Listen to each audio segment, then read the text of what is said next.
Hey guys, welcome to another fabulous episode of the Chris and Kadie Show. This is unbelievably episode number 18 already.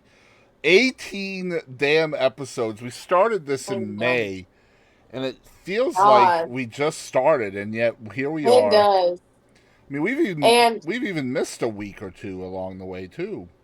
I mean, it logics out because like we know we've done a lot of episodes and we do it once a week. So like time is passing, but it don't feel right.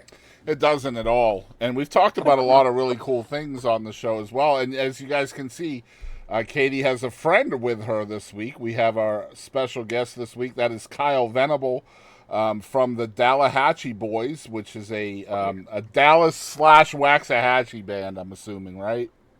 I assume the Hatchie portion. Okay, nice. So the rest of them are in Dallas. You're in Waxahachie. Man, this Correct. band has been around for a while, so tell us about the band and what you guys do. Oh gosh, the band's been around for a long time. Back in the days when I was still a younger man, we were running really hard. We were taking the circuit down as fast as we could. Just we got older, and your priorities change, and you have grandkids, and Hmm. so priorities for touring definitely change You after a guys are little still while. So playing music here and there, though, right? of course, when we can, we get out and we play a show. Yeah, it's not something you Most can just turn off, right? No, it's I'm a lifer. I guess you would call me a lifer. Yeah, I'm Yeah. always going Well, to play music. I would play at home for free anyway, so I to might as be well go somewhere fair, and do it. most musicians are indeed lifers. You can, like I said, you can't turn it off. So you did give us a song to play here on the show this week, and the name of the song is "Doing Fine." So tell us about the song. Yeah. This video is 14 years old. First of all, I got to tell folks out there. But I love the song. But I'd love to hear how it came to be. That song was written by our frontman Trent Peterson. Back in 2010, that was actually filmed at the American Airlines Center where we're opening for Bon Jovi. April of 2010. Jeff Grossman was our lead guitar player from Saints 11. I love So Jeff yeah, Grossman. Oh my gosh! yeah, that's Wow. Jeff on the left in the hat. So What a small world, bro. I was not expecting to hear that name today. Man, Kadie, you don't even know. Jeff Grossman is the real deal, bro. Like oh yeah, that guy can play and sing and like just so much style on it, so many different instruments with strings. Man, that dude is something else. Man, I love me some he Jeff is. Grossman. He's an incredible. I actually found him on the road. I was touring with Ricky Lynn Gregg, and they came and opened for us one night. So And Ricky is like a really good friend of mine. We're like besties well, I understand almost. you're from Longview, so yeah. Yeah, That's great. I was in Longview for a while.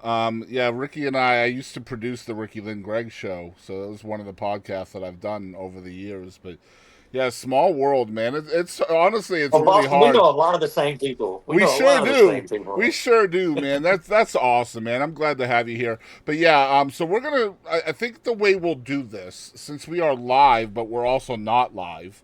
I know that doesn't make a whole lot of sense, but I think what we'll Yeah. do is right here. I will put the Doing Fine video for everybody out there to watch for Very future cool. Thank people.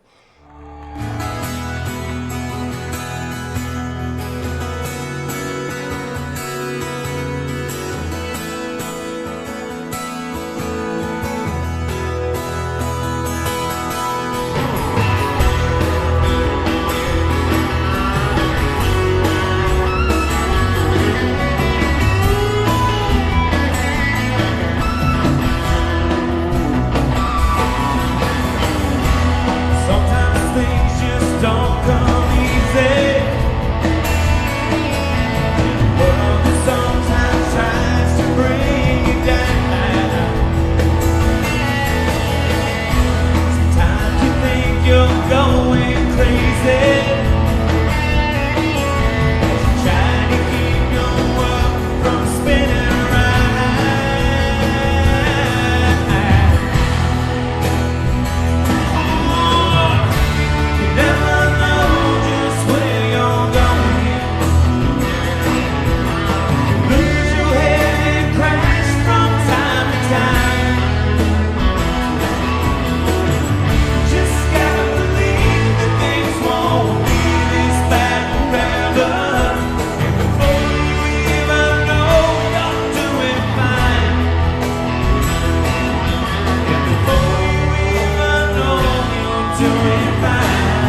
Yes, it's the title track of our new CD. This is called To Hell and Back. So Kyle doesn't know what he's getting himself into tonight, but he's fitting to find out. I showed him kind of, but he still don't know. Well, I'm green. we're not gonna hit him with the game quite yet, but that is a thing that's coming up. He will be hit with the game. But the first thing we're gonna do this week, our first segment every week. Actually, before we do that, we have to catch up because I actually do have some news for a change. Usually, it's always Kadie talking about. I forgot again. Music lessons and delivering pizza and stuff. But, but yeah, we found out. Well, there's a couple of things. The first thing I don't really want to talk about quite yet because it's not official. But as of Wednesday, 2 days from now, me and Toby will be traveling to southern Louisiana, and we are bringing back my son-in-law, my daughter, and my grandson permanently. That is awesome. Yes. I love that. So they are moving back to East Texas, and they will be living literally 6 minutes from us. Oh, congratulations. Thank you. So for those of you guys that out there who may not know, my daughter was in the Army. She went to boot camp, and unfortunately during boot camp she fractured both of her hips. And so because of that, she was kind of in limbo for over a year, just like in medical limbo, and they would not let her go for over a year. And so they finally released her, finally discharged her, and it's been probably almost a year since that happened. So it's been 2 years really since we saw her. So it's going to be cool. We're excited about it. But Toby and I are driving down Wednesday, and then we're driving them back Thursday night. So just excited about that. We're excited about the other news too, but it's not official yet. I mean, it is official, but it's not. So I'm not ready to share that yet. So that'll have to wait till next Monday. But this news is huge as well. So that's so exciting. We're really stoked about it for sure. But yeah, enough about me. I don't really talk too much about myself here on the show. I'm not real comfortable with it. I know Kadie's the same way. That's why it's Chris and Kadie and not Boston Chris and Kadie Lynn, because my Chris part of it and your Kadie part of it, we're not trying to kind of go off of our brands. We ain't trying to be nobody. Exactly. Yeah. This is our chance to kind of just be normal people and talk about the things that are happening in the world. And our first segment this week is going to be our top 5 segment. And for those of you guys who tuned in last week, you may remember that Kadie and I tried really, it was difficult, but we gave our top 5 active female singers. And so this week we're doing our active male singers. Well, it's not singers, it's artists. Okay, that's fine. Top 5 male artists. That's how it's written. That is how it's written. You're absolutely correct. That is exactly how it's written. So thank you. I have my 5 ready. I hope you guys do as well. We'll go Kadie, Kyle, and then me. So Kadie, you'll do your number 5. Kyle, you'll do your number 5. I'll do my number 5, and we'll just keep going from there. Okay. Okay. So I only have one that's not a singer but artist, and that is my number 5, and that would be Yellow Wolf. I love that dude. Always love Yellow Wolf. Love him a lot. Rap hip hop to start off with. Who knew, Kadie? Okay, so Jackson introduced me a long time ago, 5 years ago. And I just love it. Can't get enough. I don't care how many times I've heard the song. I will listen to it all day, every day. Nice. That's not a bad pick. I like it. Thank you. And it's going to add some diversity to our list for sure. Yeah. Kyle, what do you got at number 5, my man? At number 5, and you know what? If I would have had the chance, I probably would have switched these in a more perfect order. But they're top 5 to me. Let's just say that, no particular order. Number 5 I have it's a new artist on the scene, Teddy Swims. Okay, I've actually heard of Teddy a little bit. You know everybody. Yeah. So Teddy is, let's just say that he's percolating right now. Yeah. And up until, say, I don't know, maybe 4 or 5 months ago, nobody really knew his name.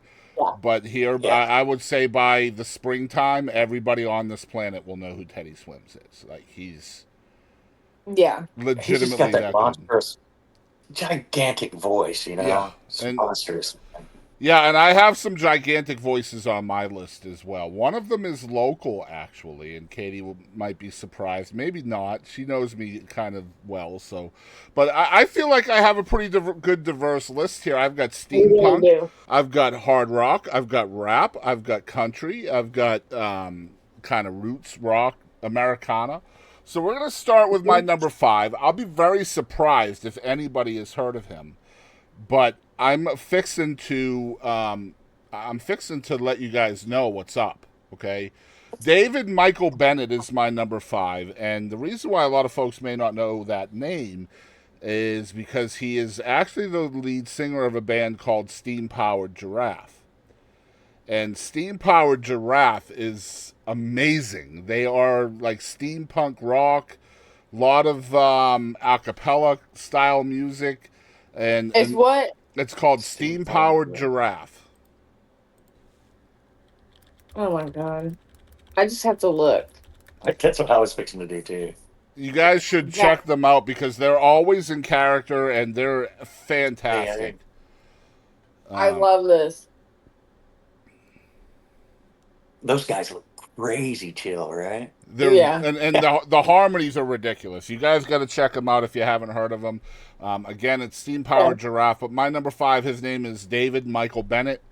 And Katie, you're up next with number 4.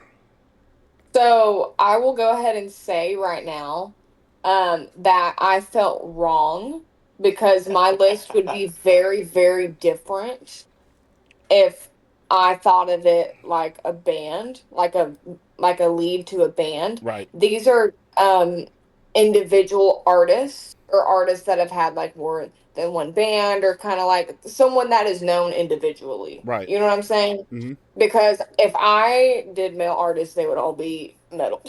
Of course. And it would be I knew you were going to say that, too. it would be no one anyone would know. So But I mean, that's what this is about, though. This is about giving our Fair. favorite 5, so that way we can teach people who our favorites are. no, yeah, this is a favorite 5. It's just a different category per se for Right. me. Right. You know. Mhm. Yeah. Anyway, Post Malone is my number 4. Okay. So, So yeah, love Post Malone. go ahead. I have forever since Post Malone was Post Malone. I have loved. I And love I him still too. love. It's just really hard, man. Like, I don't listen to a lot of male singers. Yeah. And we talked about that last week with the female artists that we were talking about. But Post Malone is definitely in my top 10. But it's hard for me because, like, if it's like I never wake up and I'm like, oh, I need to listen to Post. Like, you know what I mean? It just kind Yeah. of happens So- throughout my day, and then I'm stuck on him for the rest of the hour or whatever. So for me, yes. But then once I'm like that with every artist because I'm always finding new stuff and getting fixated on new stuff and Same. forgetting about all the old. So I will have to be reminded. I will say that. But Mhm. once I am, I have like a shit ton of songs from Post Malone saved, and I'll just go to him on Spotify and my like songs, and there's probably like 50, and just shuffle them and like only do that for a few days. And just I to love throw it. this out there, just to piss off some people, because that's what we're all about here on the Chris and Kadie Show, right? We have Yep. within our 2 hours, we have to piss off as many people as we can. So, Okay, well, hold on. I need to go back to my dark humor jokes for the. well, you just hold on that shit. But I'm going to throw this out there. Post Malone, it was just announced. He is the only artist in the history of music to have at least one number 1 alternative rock album, one number 1 hard rock album, at least one number 1 rap album, and at least one number 1 country album. With his new country album just went number 1, he is the first artist to ever do that. He's So, a badass. he is. If my music taste were different and these my top 3 didn't exist, he would definitely be my number 1. Yeah. I mean, obviously, he's my number 4. I wouldn't put his music in the shadows at all, but I mean, just looking at the guy from the perspective of what kind of guy he is. You know, all the reports that you see online about the guy seems he's a genuinely nice guy. I've seen You know, nothing bad about the guy. I mean, that right there makes a big diff to me with yeah, all the people that I've met in my time. absolutely. So who's your number 4, Kyle? Number 4 for me is going to be Chris Stapleton, following right Hmm. behind Teddy Swims. You know, I really like Chris Stapleton. Uh, I always have since I first heard him. Since I heard him do the national anthem, that really blew me away. Gosh, just what a voice, what a powerhouse. And an incredible songwriter too, and he doesn't get enough credit for that. That man was writing stuff for people before anybody knew his name. And honestly, if he never became an artist in his own right, he would have been just a Hall of Fame songwriter. And I'm sure he already is. I got he's on my top 10 too. Did not make my top 5, but I got a small story about Chris Stapleton. I have a friend of mine who works at Fame in Muscle Shoals, and I can't talk to him ever because like he'll just, yeah, Chris came over this weekend and we were just throwing Oh some yeah. melodies together. I was like, you know what, just go away. Just don't talk to me right now. Like I just like, you know, at least call him Stapleton or Sir or King Chris or something, right? Like Not not just Chris. right. Really. Yeah. Come on now. I'm sorry. I got to take this call. It's Chris. No, you do not. Absolutely not. Would it make a difference if he said, I got to take this call from Mr. Stapleton? That would be okay with me. Yeah. But yeah, You can Chris get away with Stapleton's that, right? amazing. But see, again, the same thing with Post, right? Like, I love Chris Stapleton, and when it comes on, I can get lost in that shit for over an hour, but it's not something I seek out. So that's kind of how I formulated my top 5, because my top 5, every one of these guys, I will seek out their music just to vibe out on it, right? And so that's why some of these guys didn't make my list. I just want to catch up. Katie, you had Yellow Wolf at 5 and Post Malone at 4. Teddy Swims and Teddy Swims and Chris Stapleton. and Stapleton. Okay, so that leaves me at number 4. So my number 4 is somebody that I have nicknamed The Voice. My wife and I have called him The Voice. I can get behind this one. Yeah, and I've known this guy for probably 2016. This is the first time I met him. We're talking about Matt James from Blacktop Mojo. Look, all I'm going to say about Matt James, and then I will let Katie go to number 3. Matt James covered a song by Aerosmith so well that Steven Tyler refused to ever perform that song again. Or again, yeah. So Matt The demon of James, screaming. yeah, he stopped Steven Tyler from performing Dream On live. Yep. Wow. He is freaking insane. I mean, love that's that man. when you know you're good, right? Like when you do it, when you cover an iconic song like that, and the original artist is like, "Yo, I quit. Yo, I tap out, bro." Like, no. Or Steve Tyler, you know, so I mean, Yeah, crap, exactly. So yeah, he had to be on my list. And like I said, my wife and I have been calling him The Voice for almost probably 8 or 9 years since I've known him. And the guy's fantastic. And of course, he's frontman of Blacktop Mojo. He's also releasing music under his own name as well. So he's kind of got 2 things going on. So if you don't know Matt James, you need to. I promise you, you'll love him. Katie, who do you got at number 3? I got Mr. Paul McCartney at number 3. Sir Paul McCartney. Sorry. It is Sir Paul McCartney. Fine. He's granted his night. So I can't wait to hear this one, because this kind of surprises me a little bit. What? It does, just a little bit. I was never a Lennon gal. But regardless of that, I love the Wings. I love Paul McCartney and his own stuff. I obviously love the Beatles. I grew up on it.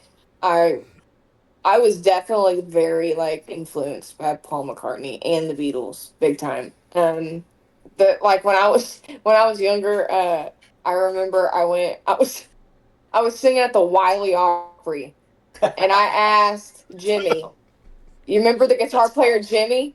Yeah. Oh my God. I love him, Jimmy and Mary. Anyway, they've been there forever. I think they've left, but they've been there forever. And I begged him to learn how to play yesterday on guitar, like finger picking and everything, and he did. And I sang it, and I was like 9. So yeah. But I love Paul McCartney. I love the Beatles. I'm all about it. But Paul, I mean, he has sustained a career for a long time. Everyone still knows who he is, you So know. probably the And most iconic musician in the history of man, in my opinion. oh yeah, Absolutely. and I mean, Paul McCartney had a big thing to do with the Beatles, but the Beatles were just freaking amazing. They didn't even care about music. They were just like, okay, music is math. You know what I This love is how about the music goes. Beatles? We're gonna do this. The Beatles Like that's drummer, how they their wrote the drummer song. was the third best drummer in the group. Ringo. Yeah. That's no lie. So both Paul George McCartney is Harrison and McCartney were better drummers than Yeah. Ringo. True story. But they didn't There's a want. lot more behind that too. Yeah. There's a lot. Yep. Yeah. And have you heard the story behind yesterday, Katie? Mm-mm. So yesterday he wrote the melody for yesterday while he was asleep. He woke up to the melody in his head. Okay. So he woke up and he had like I'm assuming like one of them little recorders or whatever. So he pushes record and he just went da da da da da da da, and he started going scrambled eggs, how I really like your legs. And he started writing these lyrics in there just to hold. This is all true. I swear to God. He knows everything. I swear to God, this is true. Y'all can look it up. The original name of yesterday was scrambled eggs. Look it up. But anyway, he was just using this as like a placeholder because he didn't know whether or not he had heard the melody somewhere before. He didn't want to steal the song. So it just sat there in his drawer for like 3 years before he found it again, went back in it, fleshed it out in the studio, and then started asking questions around, has anybody heard this melody? And that ended up being the most... Yep. Scrambled eggs, oh, how I like your legs. Couldn't make you any green eggs and ham. Kyle, who is your number 3, my dude? My number 3 is Vince Gill. Vince Gill. What a pure voice. Yep. To me, I grew up bluegrassing. That's what. Well, I started playing mandolin at the age of 6. That's what's up. And so I grew up in a bluegrass family. So Vince Gill was always a big part of our, with him and Ricky Skaggs and that combination. That's kind of what I grew up with a straight vocal without any vibrato or anything like that. Just pure, clean, straight vocals. So for me, number 3 is going to be Vince Gill. Vince Gill is the most recorded man in the history of music. He knows everything. I'm telling you, he knows everything. I like this guy. I'm just saying. I'm just saying. I only know that because he told me that. I'm just saying. But yeah, between session work with guitar, harmonies, he's done so much session work and harmonies over the years. I mean, honestly, yeah, it's out there if you Google it. Most recorded man, and at one point in time, he was the most awarded person at the Grammys as well. I think that's no longer the case, though. I think somebody has overtaken him for that. But when I interviewed him, he was the most awarded Grammy award winner at the time. But yeah, Vince is insanely good. Again, another great songwriter and somebody who doesn't get a lot of human good. Yeah, I mean, I love that you guys hit Paul McCartney and Vince Gill. That's freaking amazing because both of those guys are still active and just iconic people. Don't do that. Can't do that. No, oh my God, stop! No, I didn't. No. Hold on. What? Chris, I forgot Ozzy. Oh, Osborne. She pulled a Chapel Roan on herself. I completely forgot Chapel Roan last week. And now she forgot Ozzy. I love her now. Oh, yeah, she's amazing, huh? Yeah. Oh, my gosh, guys. What's that? No, wait. What? You've got 2 spots left, so if you're putting Ozzy on there, somebody's getting kicked off. Just get a little pen, scratch through that. My top 2 are so good. They are. So my number 3 is going to be my number 3 is Eminem. and only Eminem. because Okay, yeah. I have those kicks, man. Like Eminem is a mood, right? He's a mood, Yeah. and like whenever I'm in that mood, like there's nobody else that's gonna do it for me, and he just pisses me off, and for real, He was two M's, a move and a movement.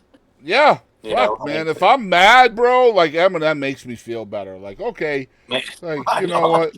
I'm really, really mad, but that dude's deranged. Like, I feel a whole lot more normal after listening to Eminem, for real. And I mean, we I'm just glad reviewed the there's new other people record out on there like here. you.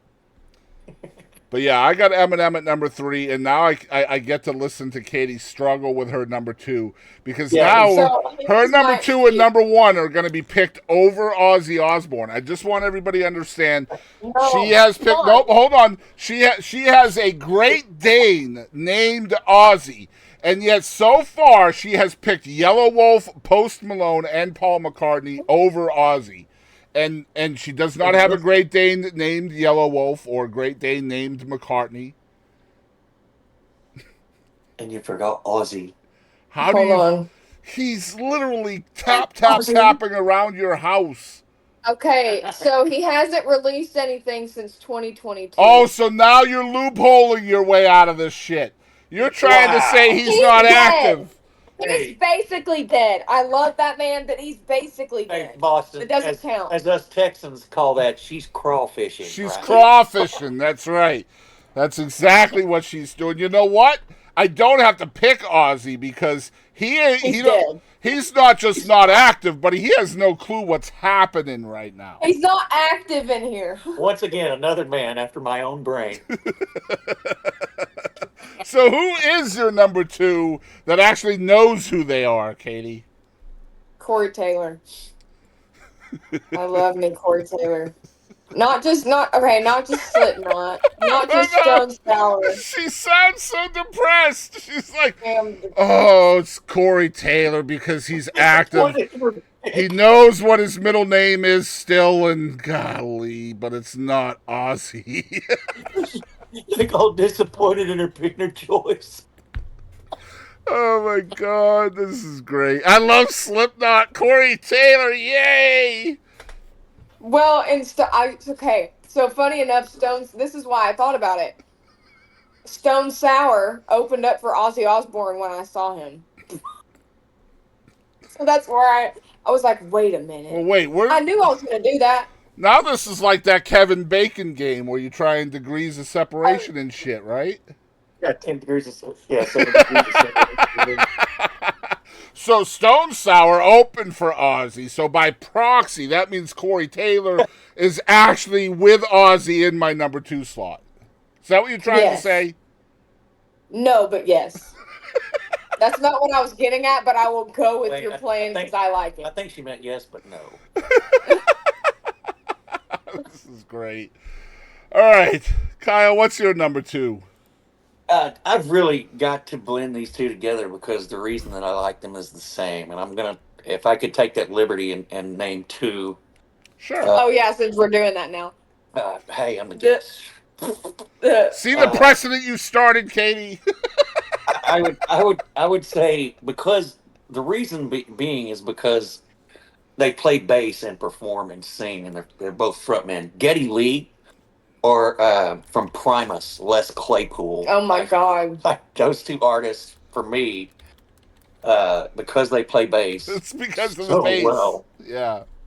Yeah, I play bass, so I teach a lot of different instruments, but Yeah, we teach together. Yeah. I did. Oh yeah, we didn't tell everybody that. Yeah. We told nobody. This is my coworker. Right. They we teach work together. I was waiting for a bass player, to be fair. I knew it had to be coming.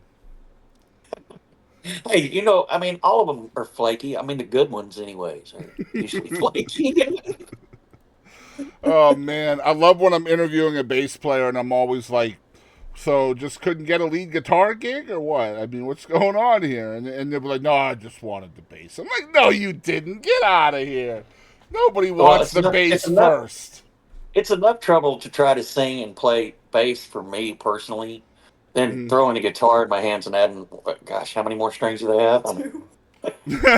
Nope, I'm going to stick with the 5 strings. We're good here. Do you feel like, just off topic a little bit before we go to our number ones, do you feel like playing the bass and kind of being in the rhythm section helps you with harmony? Because I did notice the harmony with you in the video. That's what Ricky hired me for too. They wanted me to sing the thirds and the fifths. Yeah. I lovingly say they wanted me to sing the girl parts. But I switched to bass out of necessity. Early on in Dallahachie, we lost our bass player, and Trent said, "Okay, you're on bass," and I went, "Okay," just that easy. Not knowing that when I switched to the bass, I play on the downbeat or on the kick drum, and so I had to relearn how to sing and play bass because it's just a totally different animal, man. What was your instrument when you switched? Was it the guitar? Like I said, my original instrument was mandolin, and then I switched to guitar, and then it went to bass. So nice. Where I found my home. So that was a little off topic, guys. I'm an interviewer. I'm sorry. Okay, it's what I do. You can't stop me. All right. Number 2 for me is Jelly Roll. Yes. And again, I'm very surprised that I put him here because again, I find myself typing his name into my search engines, and that's why this list got to be. Again, for some reason, I've been gravitating towards female artists a lot more lately, and so like this was really hard for me to come up with 5 or 10 male artists because I don't really seek them out as much as I used to. I think it's because I've gone on this pop music kick, and right now the girls are killing it in pop. So, with Taylor and Billy and Chapel Roan and Olivia Rodrigo and I'm so obsessed with Chapel Roan now. You have no idea. She's so good, man. You have no idea. I want to make her my song of the day, but I'm waiting for her Subway song to be recorded because it's so ridiculously good.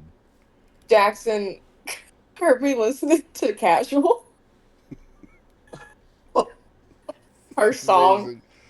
So Kyle, you look like you're a little bit lost. So I'm sitting this one out. Yeah, most so definitely. Chapel Roan is a pop artist in the vein of Taylor Swift, kind of Billie Eilish. She is a lesbian, and she is very vocal about her lesbianism. Well, yes, she definitely look. Well, I'm gonna. She's amazing. Let's just she's amazing. But yeah. I almost left her out of my list, and I am obsessed with her, too. 47-year-old, cisgendered, straight male. This is the... Completely obsessed. Casual. It's okay, I'm kind of obsessed with Billie Eilish, too. I have to admit hey, me too, bro! Chapel Roan is better. I'm here to tell you, man. Chapel Roan is better. You won't believe it.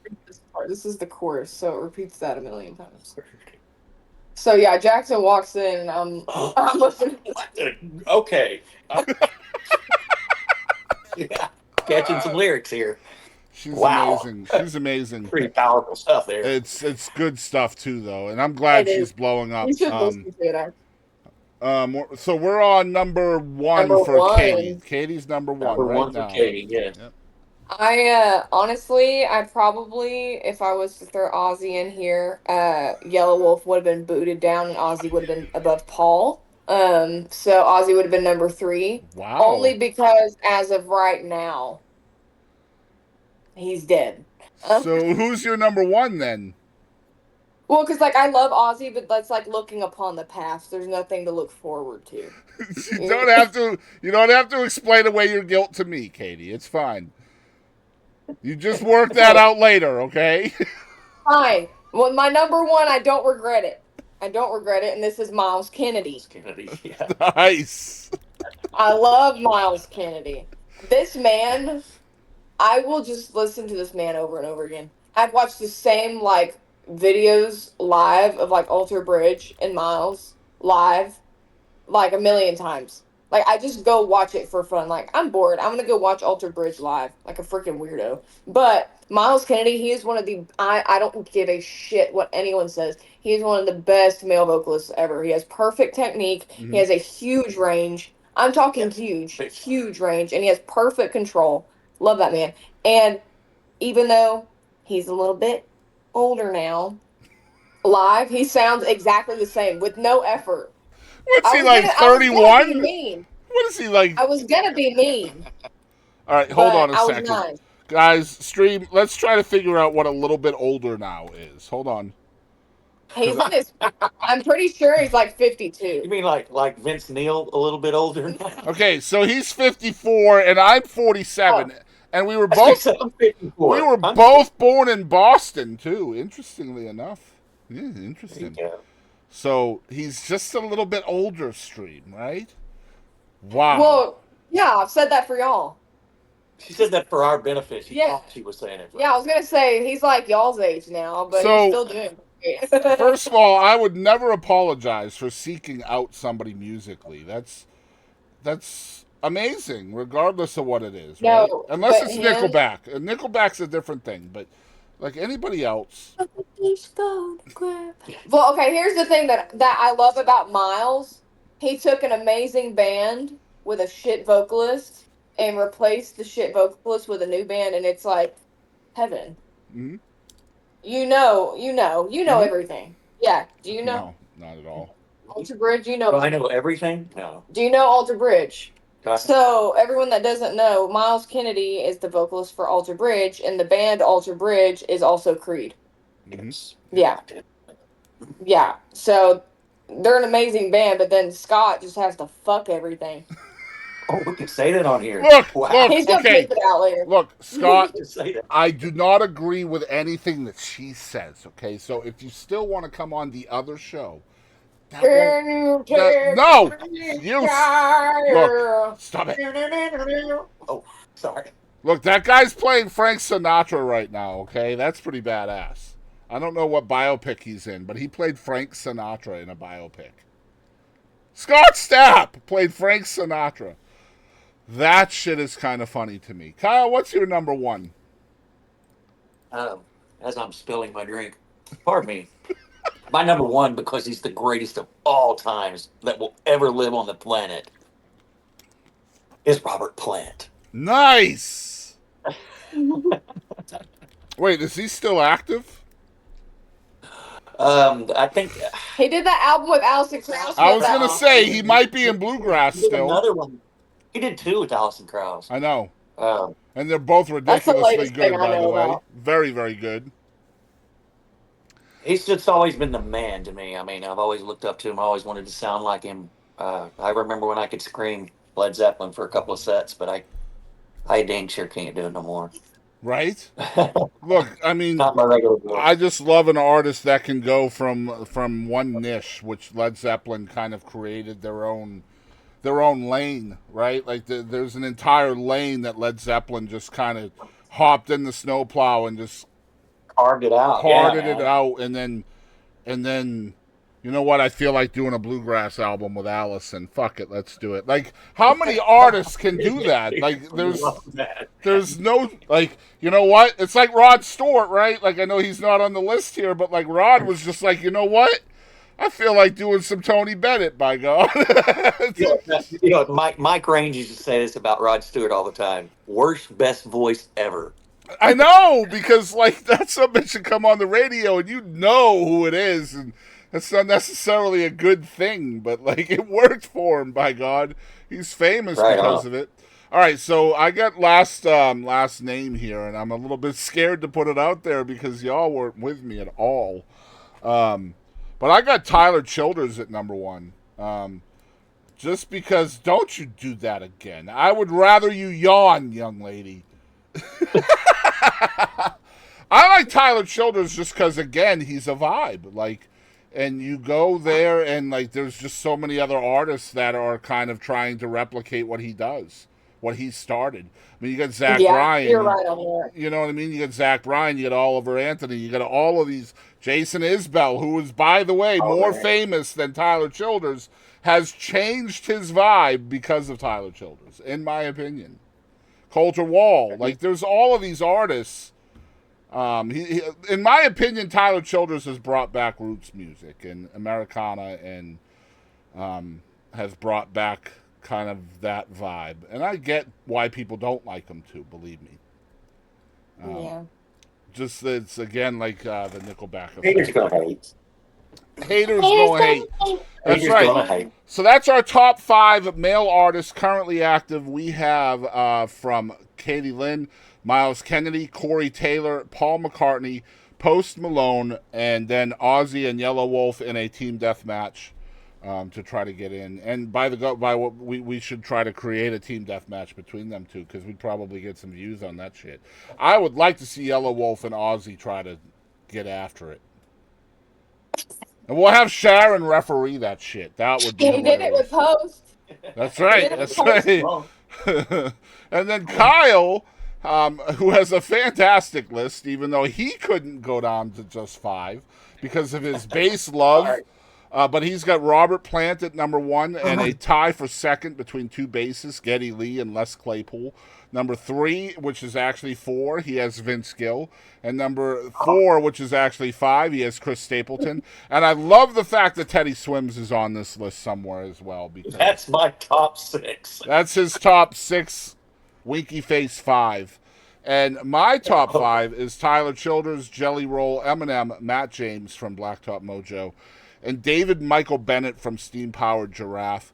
My honorable mentions would have been Post Malone, Ed Sheeran, Hosier, Coulter Wall, people like that. But yeah, those are our top 5s.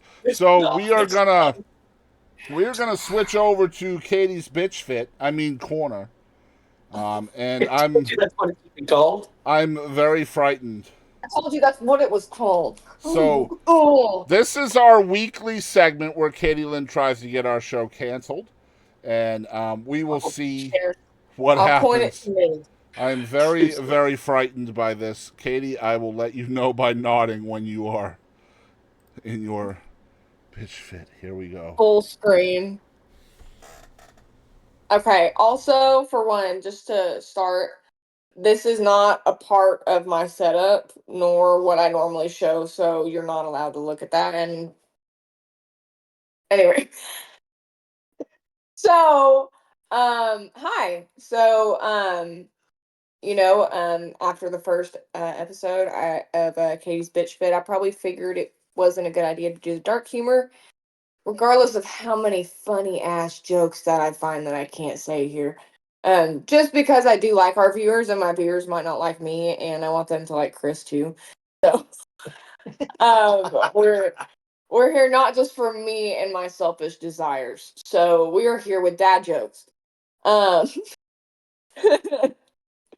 Because dad jokes are better than Ethiopian jokes. Okay, let's just throw that out there. I went there. Okay, so they are. In context, I can't get canceled from dad jokes usually. So there's that. Okay. This is from my 13-year-old, okay? Why couldn't the toilet paper cross the road? It kept getting stuck in the crack. Oh. Oh. I like having a person here. Since you go mute, I get to have my little cheerleader back there. What days are the strongest? Saturday and Sunday. The rest are weekdays.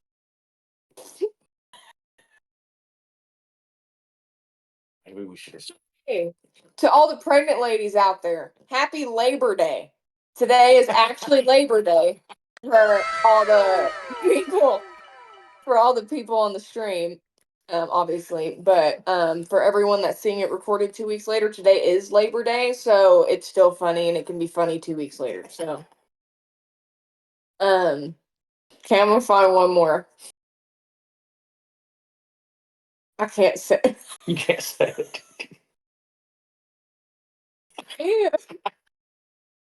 Okay, I like that. What type of druggie is a duck? A quackhead. Quack. Damn, son. A quackhead. Wait. I'm a quackhead. Okay, so I don't have much today.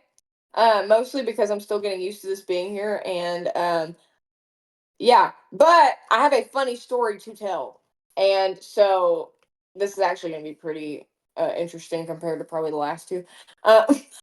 So today, I get I was teaching music lessons and I get a text from Jackson, and it's a screenshot of a Facebook event page saying that I'm playing with 2 bands on September 21st in Dallas.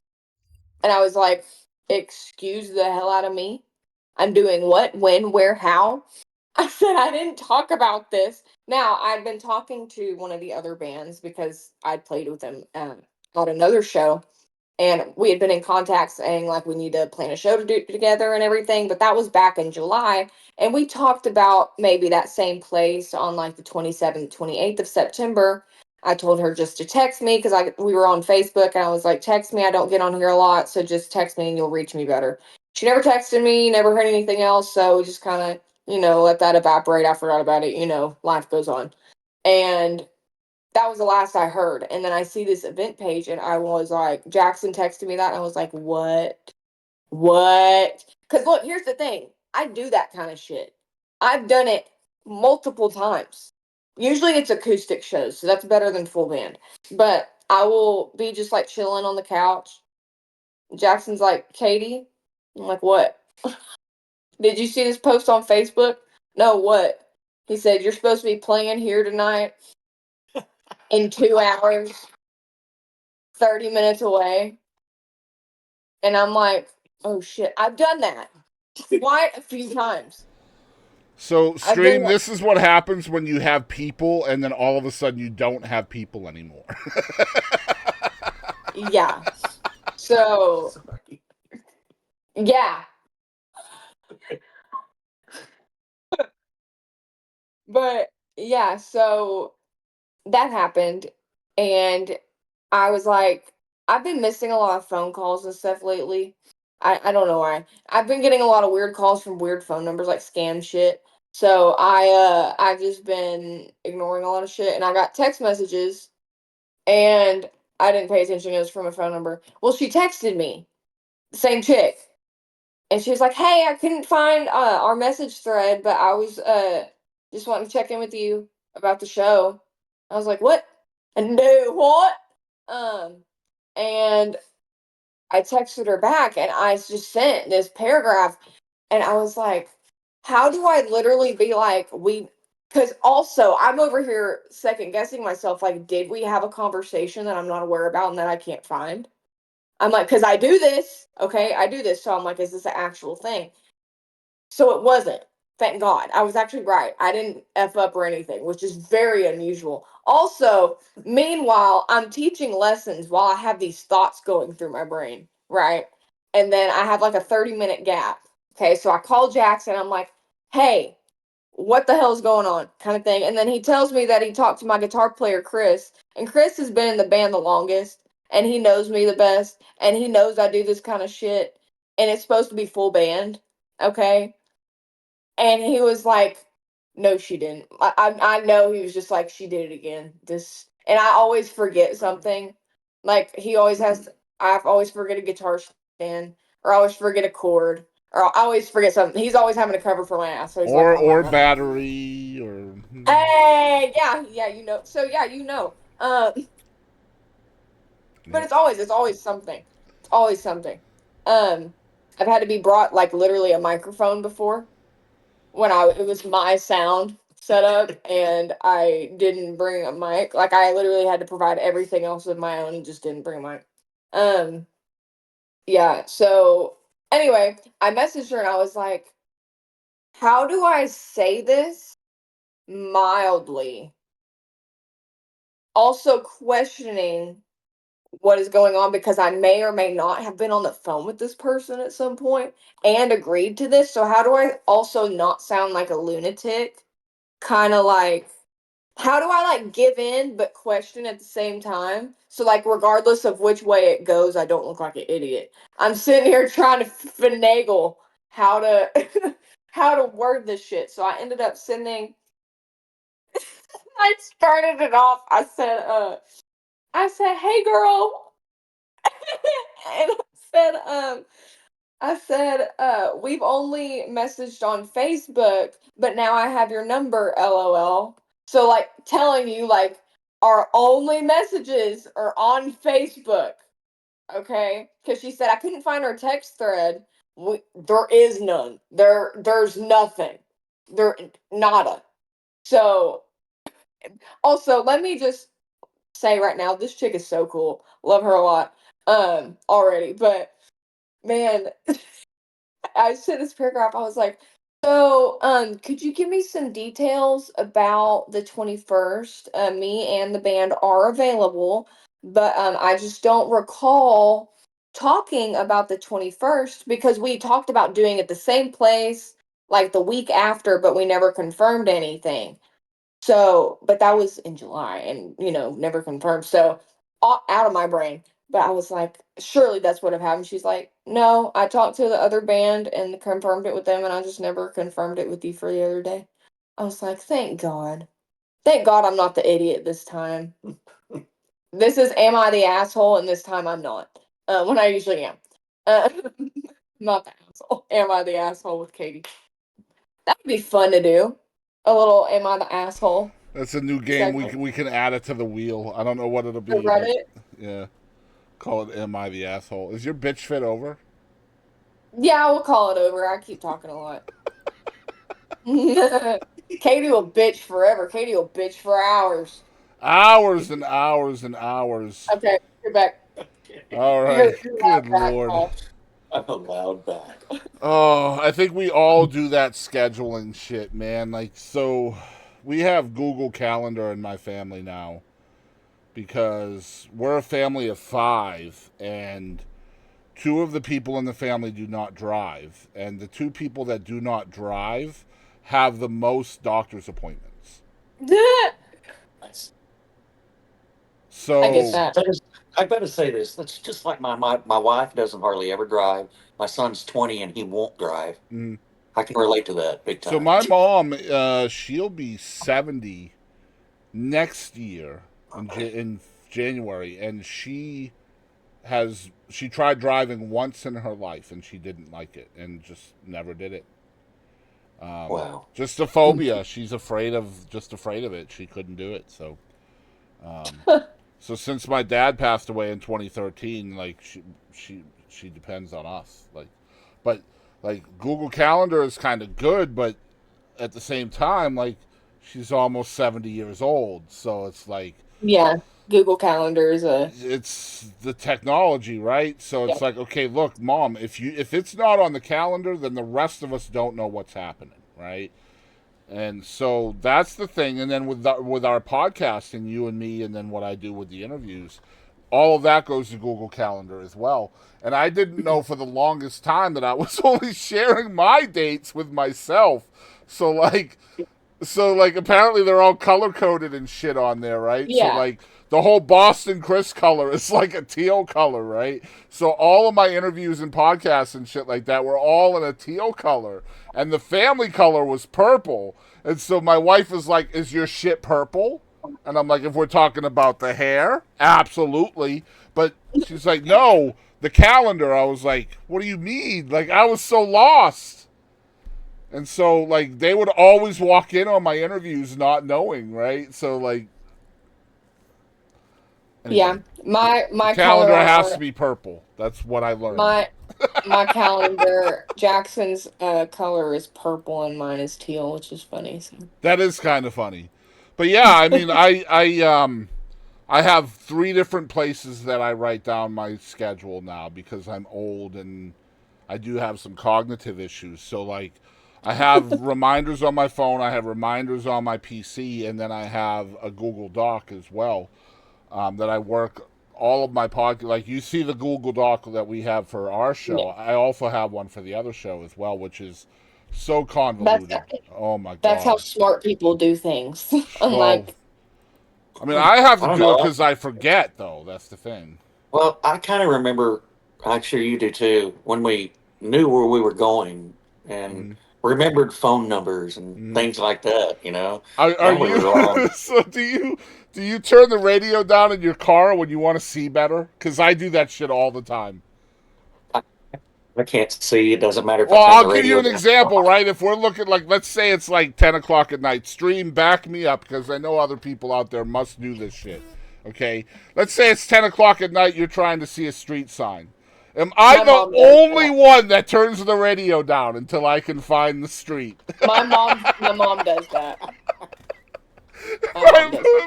My wife would say, "What are you doing? Turning the radio down is not going to help you see it better." I'm like, "Yes, it does. Get out of here." Concentrate. Yes, we concentrate, buddy. So thank God there are other people that are dealing with that shit too. All right, Sure. we are off the rails. Okay, so we're gonna play a game, and Kyle is gonna play this game because he's the special guest, Oh, and wow. we put them through shit all the He time. forgot. So Yeah. this is the game, and what we're gonna do is I'm gonna make we're gonna switch scenes here in OBS. You guys will get to see the spinning of the wheel. Yeah, That you'll way- see that. That way, you guys will know that I'm not cheating. But here is the wheel. Let me go. This is the here. game. And so, let's see here. We're going to spin the wheel. There are 5 different possibilities on the wheel. And so, basically, this is just going to give us the game that you will be playing. So, here it is. Oh my gosh. All right, the game we're playing this week is Don't Get Me Started. We started. And so, I'm going to tell you what that means. Don't Get Me Started means a topic is given, and then you, Kyle, must give a fake angry rant about that topic. And so we're going to get you a topic as well. Here they are. Okay, so these are the topics. Okay. This much. These topics are supplied by our viewers, and you got boy bands. Boy bands. Oh my gosh. Do not get me started. All right, hold on. Let me get this set up for you. I'm going to go into the Katie's Bitch Fit screen for this as well, because I think that'll be funny. All right, now you can take it away. Start it with Don't Get Me Started. Okay. Boy bands. Don't get me started. Are they really singing? Are those microphones really on? Why are they not tired from dancing so much? And they're still singing. Jeez. Can they just use a little less Aquanet? Maybe a little less gel? I mean, I wonder if their breath stinks too. You've ever wondered that? I mean, I wonder if their breath stinks. And all the girls screaming, carrying on, going crazy over these guys that half of them have makeup on. And I don't mind that, but yeah, I do mind that too. I do mind that. Okay, I'll say that. Um, do I need to keep going here? I mean, I could go Well, on I for mean, days. the question is, technically, you are also indeed in a boy band as well. So how do you feel about that, Kyle? Well, I'll tell you, we've talked about changing that because we're past the point of boys and just going with Dallahachie. Well, that's true, but are you guys willing to get rid of the makeup and the Aquanet? You know, I don't know if I could deal without that. I gotta have the Aquanet for sure. The Aquanet's for a sure thing for me. Maybe I could get away with gel. What do you think? Yeah. Or Moose. Let's go with Moose, right? Because Moose. I think that's where everybody went, right? The late 80s, it was Yeah. Aquanet. The early 90s, it was Moose. I said Aquanet, and I could tell she didn't know what I was talking No. about. She's like, the fuck is that? Aquanet is airspray. Oh, okay.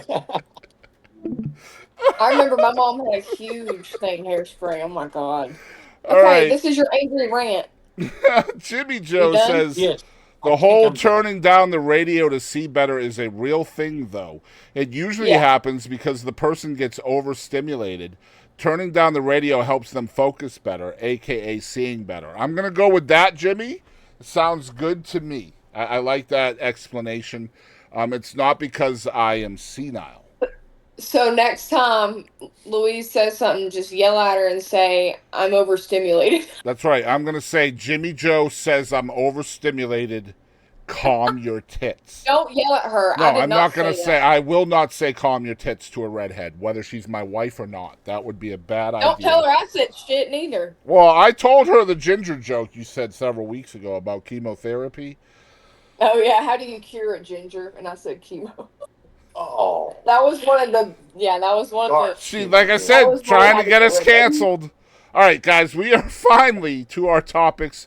We have 5 topics this week, and I think they're going to be a lot of fun. I don't think that. I know they are. And the thing is, Katie and I do a pretty good job of coming up with good stuff to talk about. And this week is a little tamer than most. But the first thing, do you want to do 2 and 4, or which ones do you want to do, Katie? Let me see. 2 and 4. Yeah. Can I do? Which ones do you want to do? Just pick the 2. Let me do 1 and 3. I don't really want to talk about 2. That's all you. Okay. You're better at big words, and I feel like that one's gonna have big words. Oh, God dang it! All right, I hope. Let's find out if her 2 actually have big words. You ready for this, guys? All right, so take it away for number 1 then. Okay. So, 10 things are coming to Netflix next month, including one of 2024's biggest shows. So, it is nearly that time, people. Yep, we're talking about Netflix's monthly new content drop, where the streaming platform adds both original shows and movies, plus classic titles of all genres to their archives. Whether you're looking for something new to binge watch or you're desperate for the latest season of your favorite show to drop, it has in parentheses, Hello, Emily in Paris. For years, Netflix has been catering to all of our TV needs. Ready to see what September has in store?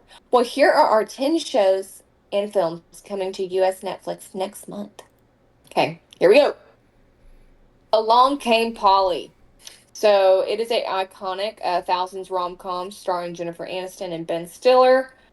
I'm not gonna talk about every single one in huge detail. Yeah, I wouldn't either. I would just name them off. Next one, right?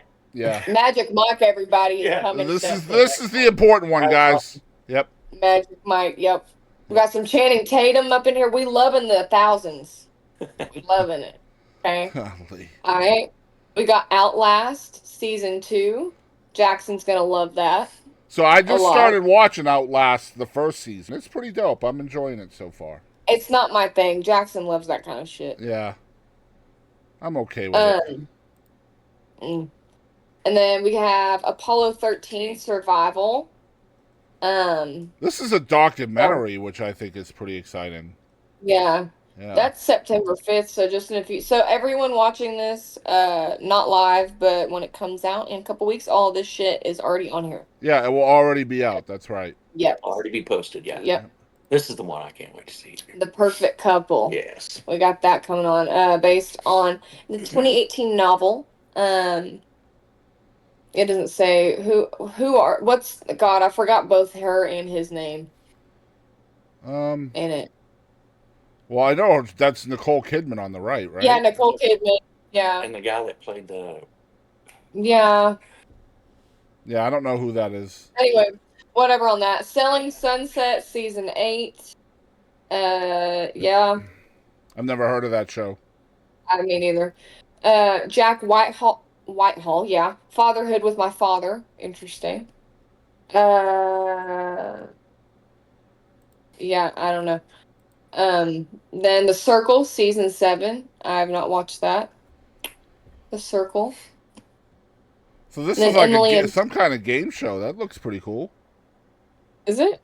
Yeah, it says, for those unfamiliar with the concept, a group of contestants can either pretend to be other people or be themselves as they communicate through a social media app called The Circle. Essentially, the aim of the game is to chase the cash prize and take home lots of cash. Yeah, I've heard of that. That looks pretty dope. So season 7 for that's coming out. Then we have Emily in Paris, season 4, part 2. I do not know what that is.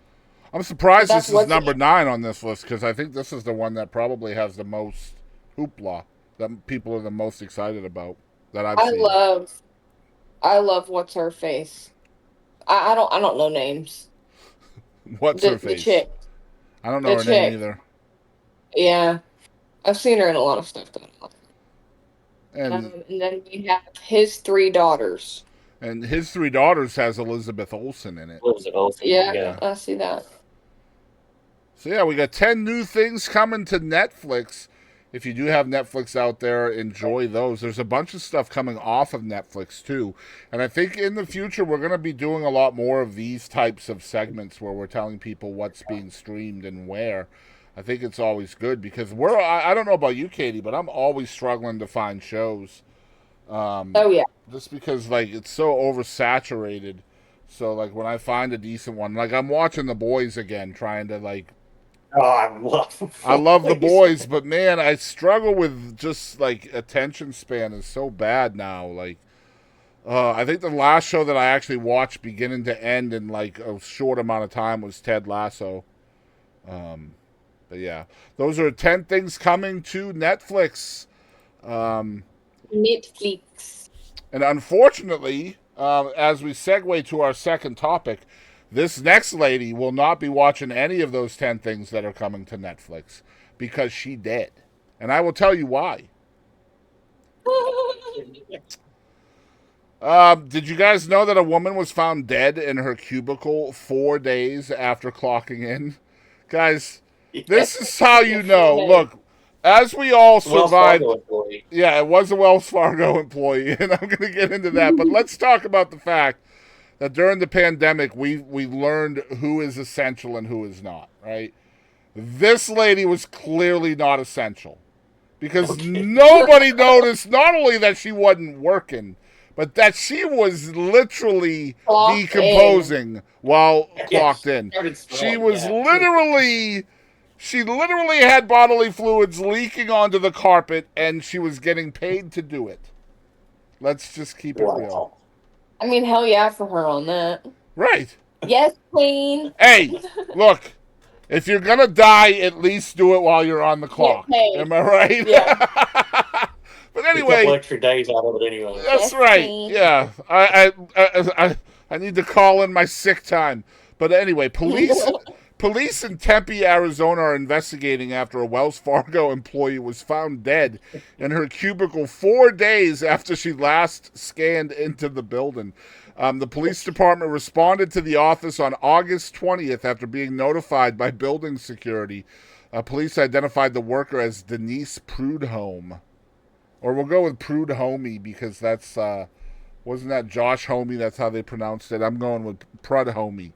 She was age 60. Her cause of death has not yet been determined.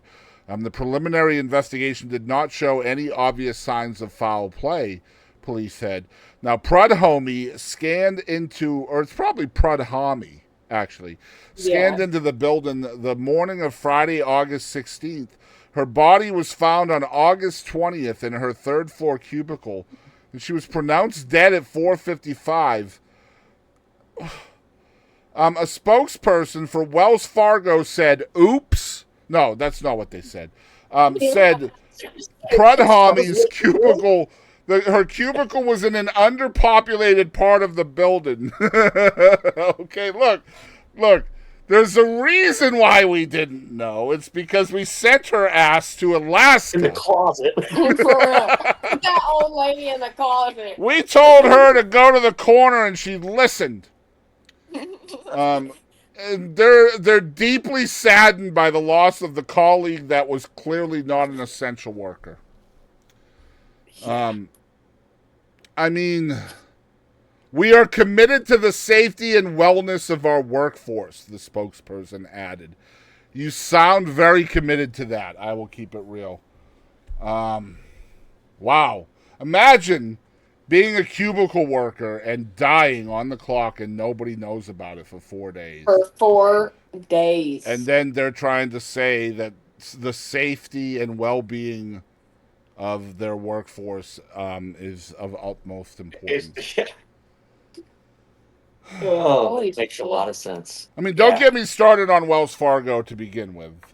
They're a bunch of fucking crooks, in my opinion, but what do I know? Correct. Come on, tell us what you really think. Hey, I will tell you. So, just a long story short, I will just say that during the pandemic, Wells Fargo told us that we did not have to pay for our mortgage because of the pandemic, essentially. So, basically, they gave us what they called rotating deferments.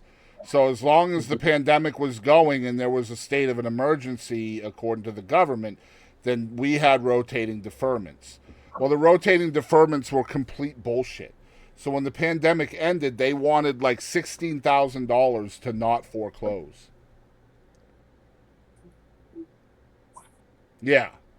So, like, this was my dad's house. Long story short, he was a veteran, blah, blah, blah, blah, blah. So they threatened to foreclose on us and told us that we had to be out of the house by a certain date. So I made sure we were out of the house by that certain date. And then for 6 months after that, they were calling, asking for payments, acting like we were still living in the house. I was like, motherfucker, you told me to get out. I left literally 3 weeks before you told me to get out. You figure that shit out. But yeah, Wells Fargo and I are not the best of friends at the moment. I see why. Yeah, Stick it to them. they are very scammy. So, Kadie Lynn, when does spooky season start? Okay. Well, apparently, maybe for New Yorkers, they can start celebrating spooky season in July. Just for New Yorkers? That's not fair. That's what this says. I don't know. Anyway, this is from closer to the 4th of July. So this is from July 5th. But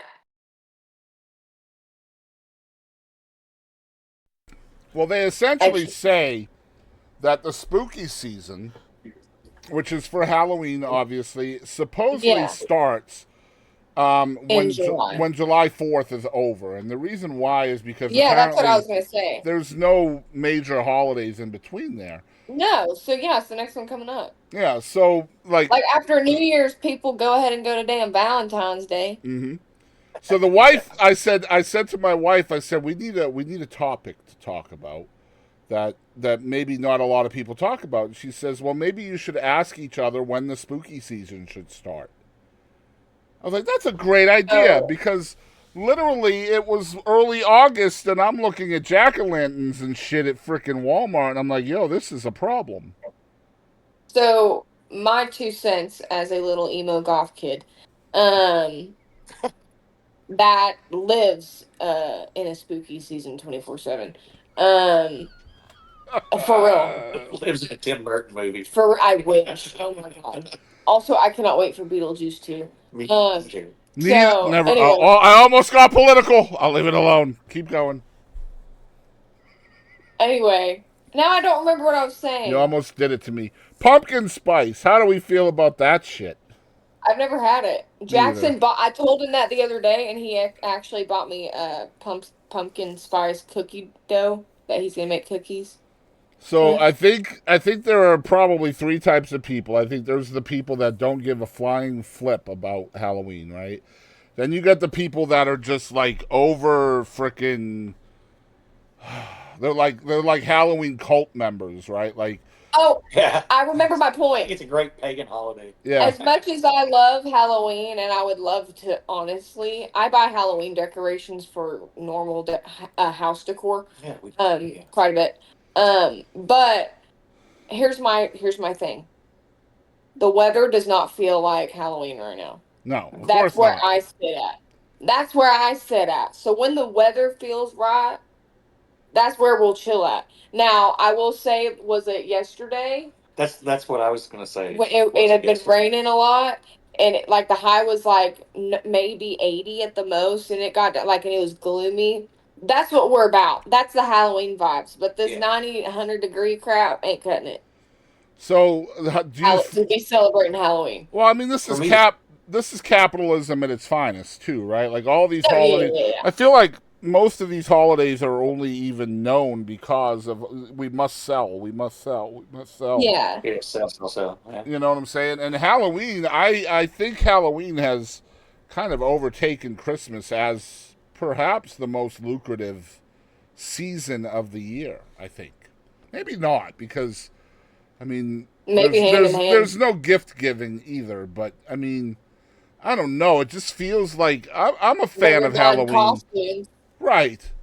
But, for me, the important day is the day after Halloween, and that's when you're just hoping that Reese's somehow got onto the discount aisle. right? Am I alone in this? Or because look, usually you go there on November 1st and it's candy corn and fucking Three Musketeers and the Milky Way and shit, and everybody's fighting over the peanut butter cups. You know what I'm saying? Like 50% off peanut butter cups. That's enough for me to wake up at 5:30 in the morning. You damn right. But yeah, I think like the whole pumpkin spice thing, I just don't understand the craze and like. But there's people out there that are waiting the entire year for that shit to come back. I know. You know what I wait for? You know what I wait for? Like people wait for the pumpkin spice latte at Starbucks. I wait for the Irish cream cold brew. Okay, I don't even know what fucking season that's in. That's probably St. Patty's Day, I imagine. At least I would hope so. Christmas. I think it's Christmas. It might be. Yeah, I know peppermint is really popular during Christmas. But I love the Irish cream. Irish cream is my favorite, and I don't know when it is because I'll just randomly go there and I'm like, oh shit, hey, that's my favorite thing. Give me that. But I have never once had like a pumpkin spice anything. I haven't either. So Jackson got me these cookies because I said this like 2 days ago, and he's like, Katie, you love Halloween so much. So now I literally when we're done, he said he's gonna make me those cookies. See, for me, I think it's funny because like shit could probably taste really good, right? But like if I look at something and it doesn't look appetizing to me, then I can't eat it. Even if it's good, I can't. Look, I love carrot cake, for example. I love carrot cake. But I can't imagine carrots in a cake. Like, how do you make that taste like that? Like, what? Cheesecake is another one. Like, you think about, like, cream cheese, and you look at that shit, and it does not look appetizing. But then when you eat that shit, I can't get through the pumpkin for that, right? Like, pumpkin just doesn't look appetizing to me. Yeah, I made the mistake of looking inside of one time. That too, it just looks like... It looks like, you know, the floor after a fucking I can't get behind, like, pumpkin pie. Pumpkin pie looks gross. It does. But and sweet potato pie, too. Yeah, both of them together. Like, I hate sweet potatoes. And I love sweet potatoes, but, like, no. And I love pie. But, like, don't put them together. I love broccoli. That doesn't mean I need that shit on a pizza. You know what I'm saying? All right, so our fourth topic this week, I added this to the list just because I thought this shit would, like, this is like the perfect clickbait topic, right? Like, everybody buys bananas. Are we on the same page? Like, everybody gets bananas, right? So I learned something when I worked at Walmart, that the top 5 most sold items in Walmart, you might not know this, but they are bread. They are bread, milk, butter, cheese, and bananas. So you listen to that and you're like, okay, I hear 4 necessities and bananas. Yeah. Like, how does bananas get on there? But bananas are one of the top 5 most sold produce items in the world. And so I saw this on AOL and I was like, yo, I could put a video out on how to make bananas last longer. That shit'll get clicked on. So here we are. Welcome to my clickbait video, guys. Here is the secret to make bananas last longer, and you guys may not do this or not, but in my family, we buy a lot of bananas. The problem with that is when we buy bananas, we forget we have bananas. And the reason for that is because we don't want to eat them all at the same time. That's how good they are. So we're just like, no, well, I'm going to save one to tomorrow. I'm going to save one for tomorrow. And the next thing you know, you got all these blackened bananas, and then all you can do with them is essentially make what? Banana bread, right? Like, once they go bad like that, like, banana bread is your go-to. Well, you can make a lot of banana bread. But anyway, we go through a lot of bananas in our house, okay? And I'm just going to read this. This is almost like a little blog or whatever on AOL. That's right, guys. AOL still exists. But anyway, we go through a lot of bananas in our house. My husband slices them up to toss on his cereal, and I love to make smoothies. And by the way, bananas on cereal? Yes, sir. Bananas on peanut butter and jelly sandwiches. If you're not doing that shit, you need to start. But anyway. Oh, no. Only peanut butter banana, no jelly. Elvis. peanut butter banana sandwich. So yeah, and he liked them fried too, by the way. So it was almost like a grilled cheese sandwich for him. So it was. Dude, pancakes and bananas. But anyway, they end up having to bake too much banana bread because some bananas always end up brown and mushy. Now, there is a trick to make bananas last longer, and it's not Viagra. No, it is not. Says banana expert. No, banana expert Ben Hugie did not say anything about Viagra. I added the Viagra part. Don't sue me. He is the director of operations for Equifruit. Which apparently is a real company. I looked it up. No, I didn't. The Quebec-based fair trade banana brand. Now, Hugie is an agronomist, whatever, who has spent 25... You gave me this because it had big words and I'm butchering them, Katie. Well done.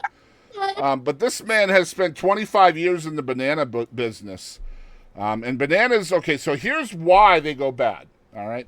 Bananas naturally create a gas called ethylene. And ethylene is released by some fruits and vegetables and can cause some other produce to ripen more quickly. That's what ethylene does. It speeds up the ripen process, or the ripe process. Now, if you're worried that your bananas are ripening too quick, then a trick to slow down that process as much as possible is to keep them away from other fruits that are producing ethylene. Separate your bananas away from the other fruits. That's right. Segregate your bananas. So you don't want to have your bananas in a fruit bowl with apples or pears or plums because the ethylene in those other fruits are essentially contaminating your bananas. And you want to wrap the crown of the cluster with plastic to keep any ethylene produced from the bananas from being spread or even absorbed by themselves. So essentially what they tell you to do is the crown is basically where all the bananas meet. It's the top of the banana where they slice. Yeah. So that is what they mean by the crown. It's where they all cluster together. So what you do is you take saran wrap and you wrap that around the crown where the bananas all cluster together. And that keeps the ethylene from being passed down to the bananas. And so that makes them last. That makes them last longer. So the crown always looks like worst the quickest. Well, the other way you can do this also is by separating the bananas as well. So when you bring them home and you have your cluster of them together, just break each one of them off and then wrap those in saran wrap as well, and they'll keep almost double long, according to this. So this person, this agronomist or whatever, says, I generally wrap a piece of torn plastic bag with an elastic band to the crown of the cluster if you want to keep them together. This might slow down the ripening process considerably, sometimes even by a couple of days. Now, Chiquita, which is the #1 banana brand in the world, they actually agree with this process, which surprises me that they even talk about this, because they want your bananas to go bad, I assure you. Yeah. Right? I'm really surprised that they piped in here. But Chiquita also suggests wrapping the crown in plastic wrap to keep them fresher for longer. The company explains on its website that because the crown is the point where the bananas were cut from the stem, it's where most ethylene gas is released, and keeping that area under wraps helps to prevent the gas from reaching the rest of the fruit. So essentially you wrap that part of the... basically what's happening is the fruit is releasing that gas into the air. And then any fruit around it, including itself, is going to take that gas in and ripen more quickly. But if you stop that gas from getting into the air, then nobody is pulling it in, and then that slows the ripening process. That's the word I was looking for, ripening. Nanners. Now, Chiquita recommends rewrapping the crown each time you've removed a banana from the bunch. Again, you can stop all of that just by simply taking them all off of the bunch and just wrapping them individually. I think that's a good way of going about it also. Now, some banana lovers also suggest storing bananas individually. This is what I'm talking about, and something that we do. With each separate crown end wrapped in plastic. There's much disagreement about whether bananas ripen more quickly as a bunch or separately, and whether this affects the taste. So we suggest doing an experiment in your own home conditions to see what you prefer. In my house, it does not affect the taste to individually separate them out. They taste exactly the same as regular bananas. Now, if your bananas are too green to eat, you can keep them at room temperature until they are the perfect ripeness, says Hugh G, or whatever his name is. In case you wish to speed up that process at home, you can put them in a paper bag together with an apple, pears, or another riper banana. If you tighten the bag, the ethylene produced by the other fruit will get trapped and speed up the ripening of your hell yeah. too green bananas. That's badass. Because that right there, that tip is the best. Mhm. Because you can buy green ass bananas, and then you can sit there within the bag for a minute and cook it the way you like it. Why does it do that? Cook it the way you like it, and cook a banana. That actually. So another thing that a lot of people will do, and this is a bad idea, and I've seen this too. I'm sure a lot of folks out there have as well. If you're a banana aficionado, such as I am, I'm really not. But don't be tempted to ever put your bananas in the fridge. And if you make banana pudding with actual bananas, you'll know what I mean. Like your bananas just get super black really quickly.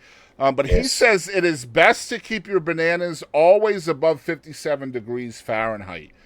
Because once they get chilled, that's when that kind of stuff will happen. It essentially drags out all the nutrients. It's going to turn your yellow bananas into black bananas. And it happens really quickly, too. So room temperature is always the best place for your bananas. But a lot of people will put them in the fridge thinking that they're slowing down the ripening process when really they're killing their bananas. Speeding it up. That's right.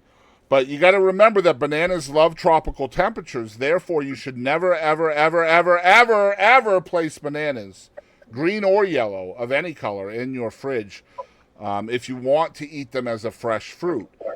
Because again, what ends up happening is the lower temperatures just dries out the fruit. That's what happens. It's pulling out the moisture of the fruit and leaving that black banana, essentially. It also, the fridge actually messes with the natural ripening process, and actually leaves a rather unpleasant eating experience, according to this agronomist. Ew. So, the visual plays so much, absolutely, yeah. And last thing, if you can't save your bananas, you can always make banana bread or smoothies with your overripe bananas. That's what we tend to do. Banana bread, smoothies, muffins. We make a lot of banana nut muffins. Banana nut bread. Yep. They put banana pancakes on there. Yep. 2 overripe bananas smashed with a fork. Add 1 tablespoon of all-purpose flour, 1 egg, and 1 teaspoon of vanilla extract, and you have a pancake. That's as simple as it is. If you whisk that together, you have a batter to make some amazing banana pancakes. They're very flavorful and a great alternative as a healthy school snack. And you don't need refrigeration again with bananas. They don't go bad. So they make a really good school snack. But that's your All Things Bananas. This is our first ever attempt at a clickbait video.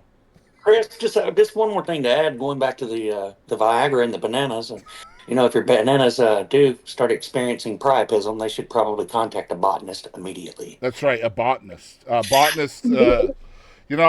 to have a Viagra once, and it got stuck right there in my throat.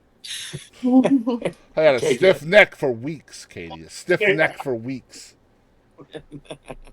Katie, did you hear about the couple of guys that went to the Viagra factory and stole like 60 boxes of Viagra? No. You hadn't heard that? Cops are on the news saying they're looking for some hardened criminals. I hate you. I hate you. All right, so that was our 4 topics. We're going to do our weird but true news now, Katie. And do you want to go first or second on this week? I want to go first. All right, you got it. Take it away. I love this. Do you want this one to be? No, I just want to read the headline. Okay, so he just wants to read the headline. Yeah, go. Muslim opens nude. Oh, it's not Muslim, it's museum. I'm sorry, museum opens nudist exhibit for visitors who also go full frontal. It's not so strange. Hey, they went from wee wee to wee wee. A gorgeous coastal city in France is bearing all with a museum exhibit on nudity, which guests can view in the buff themselves, according to The Guardian. You need to go. Okay, look, it's on the New York Post. Go find it and look at it because I want you to see the pictures with me, okay, Chris? All right, I'm going. Hold on. It's bare asses everywhere. Okay. The exposition was only natural to flash full frontal guests at the Museum of European and Mediterranean Civilizations, Marseille. I don't know how the Marseille. organization. Marseille, yeah. Its recent unveiling, which cost brave visitors just $12 and change, saw 80 some visitors put themselves on full display in the curtain covered room. Anyone wanting to visit fully dressed during those hours might be considered a little odd, a museum spokesperson cheekily said. There's another ass. In recent years, a new craze for nudity in nature has arisen. Today, France is in the world's leading tourist destinations for naturists. Its temperate climate and three seas have facilitated the establishment of real communities, the museum website reads. One of France's most famous nude beach towns, I don't know how the fuck to say that, was hilariously poked fun at for perverts trying to glimpse naked women in the 2004 slapstick comedy Eurotrip. Now, the centuries-long culture of nudity, or naturism, as it's called, is on display via 600 photos, videos, and everyday objects within the Nature's Paradises exhibit. God, that's a lot. Who puts those two words together? Oh my God. Did you see the Look at pictures? the last picture. I've seen the pictures. And yes, I've seen the last picture. Good Lord. So That first of one all, is just that man right retarded. there is wearing glasses, so he should be kicked out, in my opinion. Just Pervert. saying. So I don't know what you're doing feeding me my jokes here tonight, but you heard the one about the nudist colony, right? Nuh-uh. Yeah, the cops were called to the nudist colony when a hole was discovered in their fence. Cops are looking into it. So, yeah. He likes you a lot more than I do. All right. My weird Okay. but true news. Are you done with your story, Katie? Yeah. All right. Yeah. Mine's a little more tame, but I thought this was interesting. This is from it's AOL through Fox News. Oh Lord. Anyway, the title to this is "Overdue Book is Returned to Virginia Library After a Stunning 50 Years." So a library book that went missing for 50 years has finally been returned. The overdue book, which was borrowed in the early 70s, reappeared decades after its due date at the Hopewell branch of the Appomattox Regional Library in Hopewell, Virginia. Leaves of Grass by American poet Walt Whitman was due back to the library on June 3rd, 1974. We I was can... 4. Yeah, so I wasn't even born yet. Obviously, Katie wasn't either. But yeah, it says we can guess that it was checked out 2 weeks prior on Monday, May 20th, 1974. In 1974, our library system was established. A library representative told Fox News Digital via email. A woman told a librarian she found the book while cleaning out her sister's home and brought it to the library. This is almost certainly the longest overdue book we've ever had returned, said the library representative. And then she looked at her watch and said, "Boy, the things that'll get Fox News interested in you." No, she didn't say that. If it wasn't for the old card catalog system, which included putting a reusable due date card in a pocket in the back of the book, we would never know how long some items are checked out for. The Hopewell Library no longer charges overdue fines. Damn, that's a missed opportunity right there, isn't it? Man, for real. I wonder if this lady's sister is dead, because like otherwise she's like, you know, turning her in and shit. You know what I mean? Like, I found your book, sis, and I hate you, so I'm gonna turn your ass in. There's gonna be a federal crime. And then Fox News was like, federal crime? We're interested in this shit right away.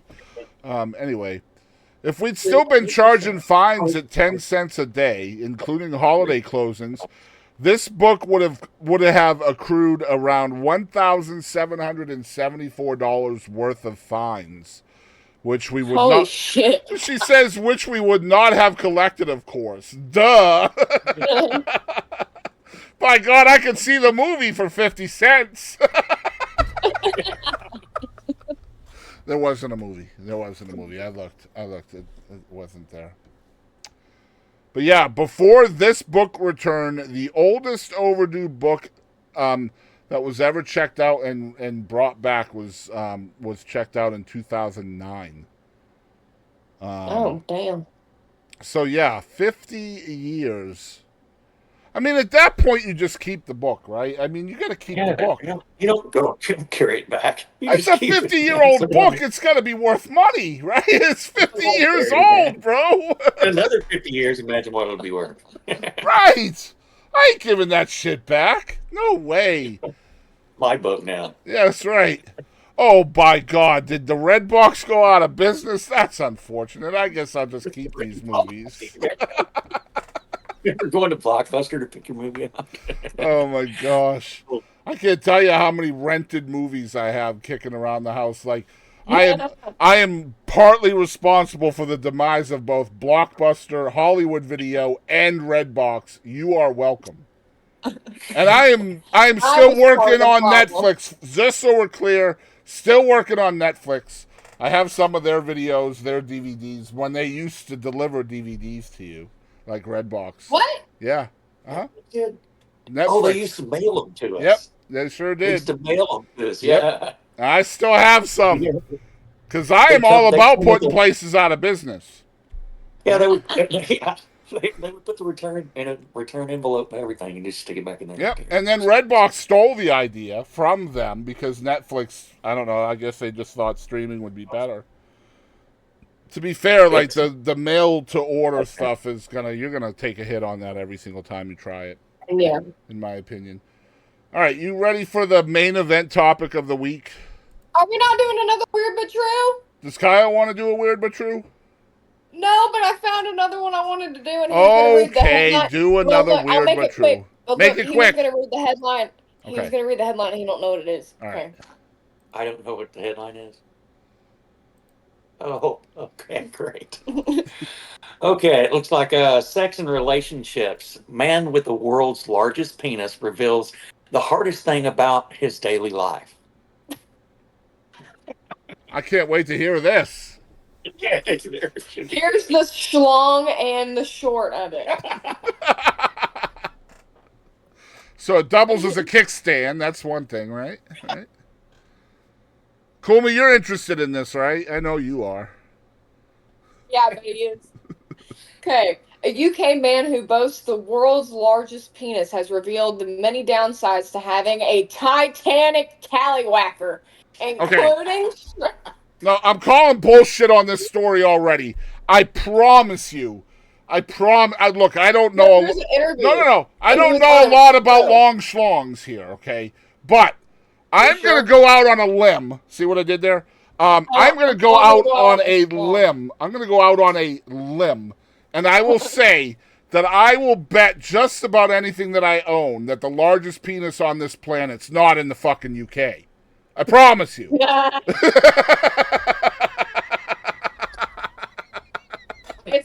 bet on that. I bet with you. It's this white dude with a receding hairline, too. It isn't. No, it isn't. Yes, it is. I swear to God. So, anyway, including struggling to put on clothes, feeling faint while erect, and receiving twisted propositions. The phallically enhanced man, Matt Barr, revealed the supersized secrets in a recent interview with LAD Bible. Yeah. Blah, blah, blah, blah, blah, blah. I'm going to skip. What are your issues? Oh, my God. Please tell me they don't show a picture of the schlong. A recent scientific study measured his manhood at about 14 inches while erect. Nearly 3 times the global average of 5.1. By the way, guys, if you are like 5 inches, don't feel bad. It's average. So, there is no term for this condition, but Barr says his mammoth member is often referred to as microphallus, which essentially means paternally. Yeah. So I don't know long story indeed. what you're doing to me tonight, Kadie, but you just keep reminding me of jokes. Like, you know, this guy's not really 14 inches. There's no way. Like, he was just trying to come true in a joke, right? So the joke is that They call him the bulging Brit. Hold on. He's not. Absolutely not the bulging Brit. Oh, my God. He's part of the... He said there's a lot... No, stop. Before you say this. It says, he quoted, there is a lot of issues with blood flow. The bulging Brit, 40 divulged to LAD pipe. Blood flow. Yeah, you got a 14-inch member. You're not worried about blood flow. I promise you there. Like, golly, I'm sorry. I can't. My hands are asleep because of my raging hard-on. Legs are asleep. I can't think. I'm sorry. I can't feel below my thighs. So, no, the joke is that I've got my penis is in the Guinness Book of World Records. Yeah, I got kicked out of the library as well.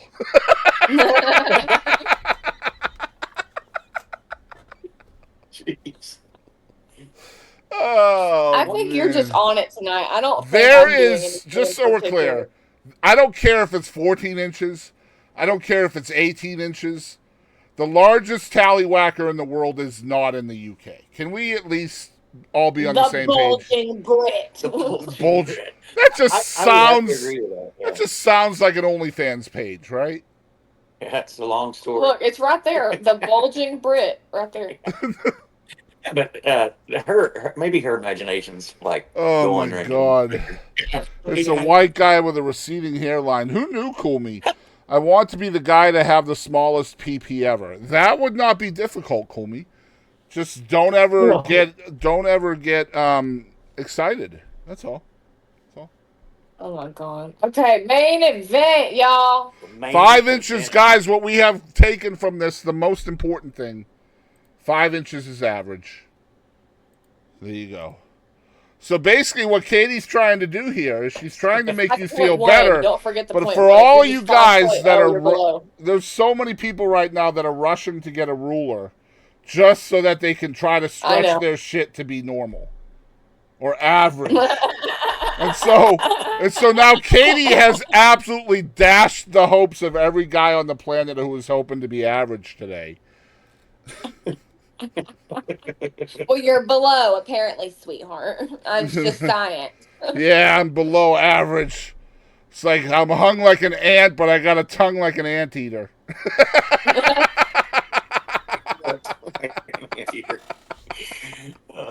Oh my God, we are off the rails, guys.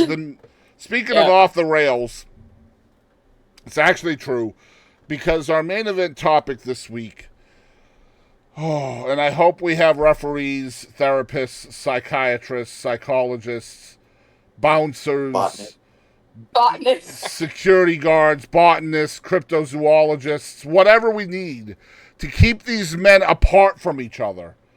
But Oasis is reuniting for some tour dates in 2025. We are in 2025, and we are getting an Oasis reunion tour before GTA 6. Say maybe. Might be the one they say. Oh, what was it? My wife came up with a decent joke on this. She said something like, she said, I don't know what it was, but she did the I said maybe joke.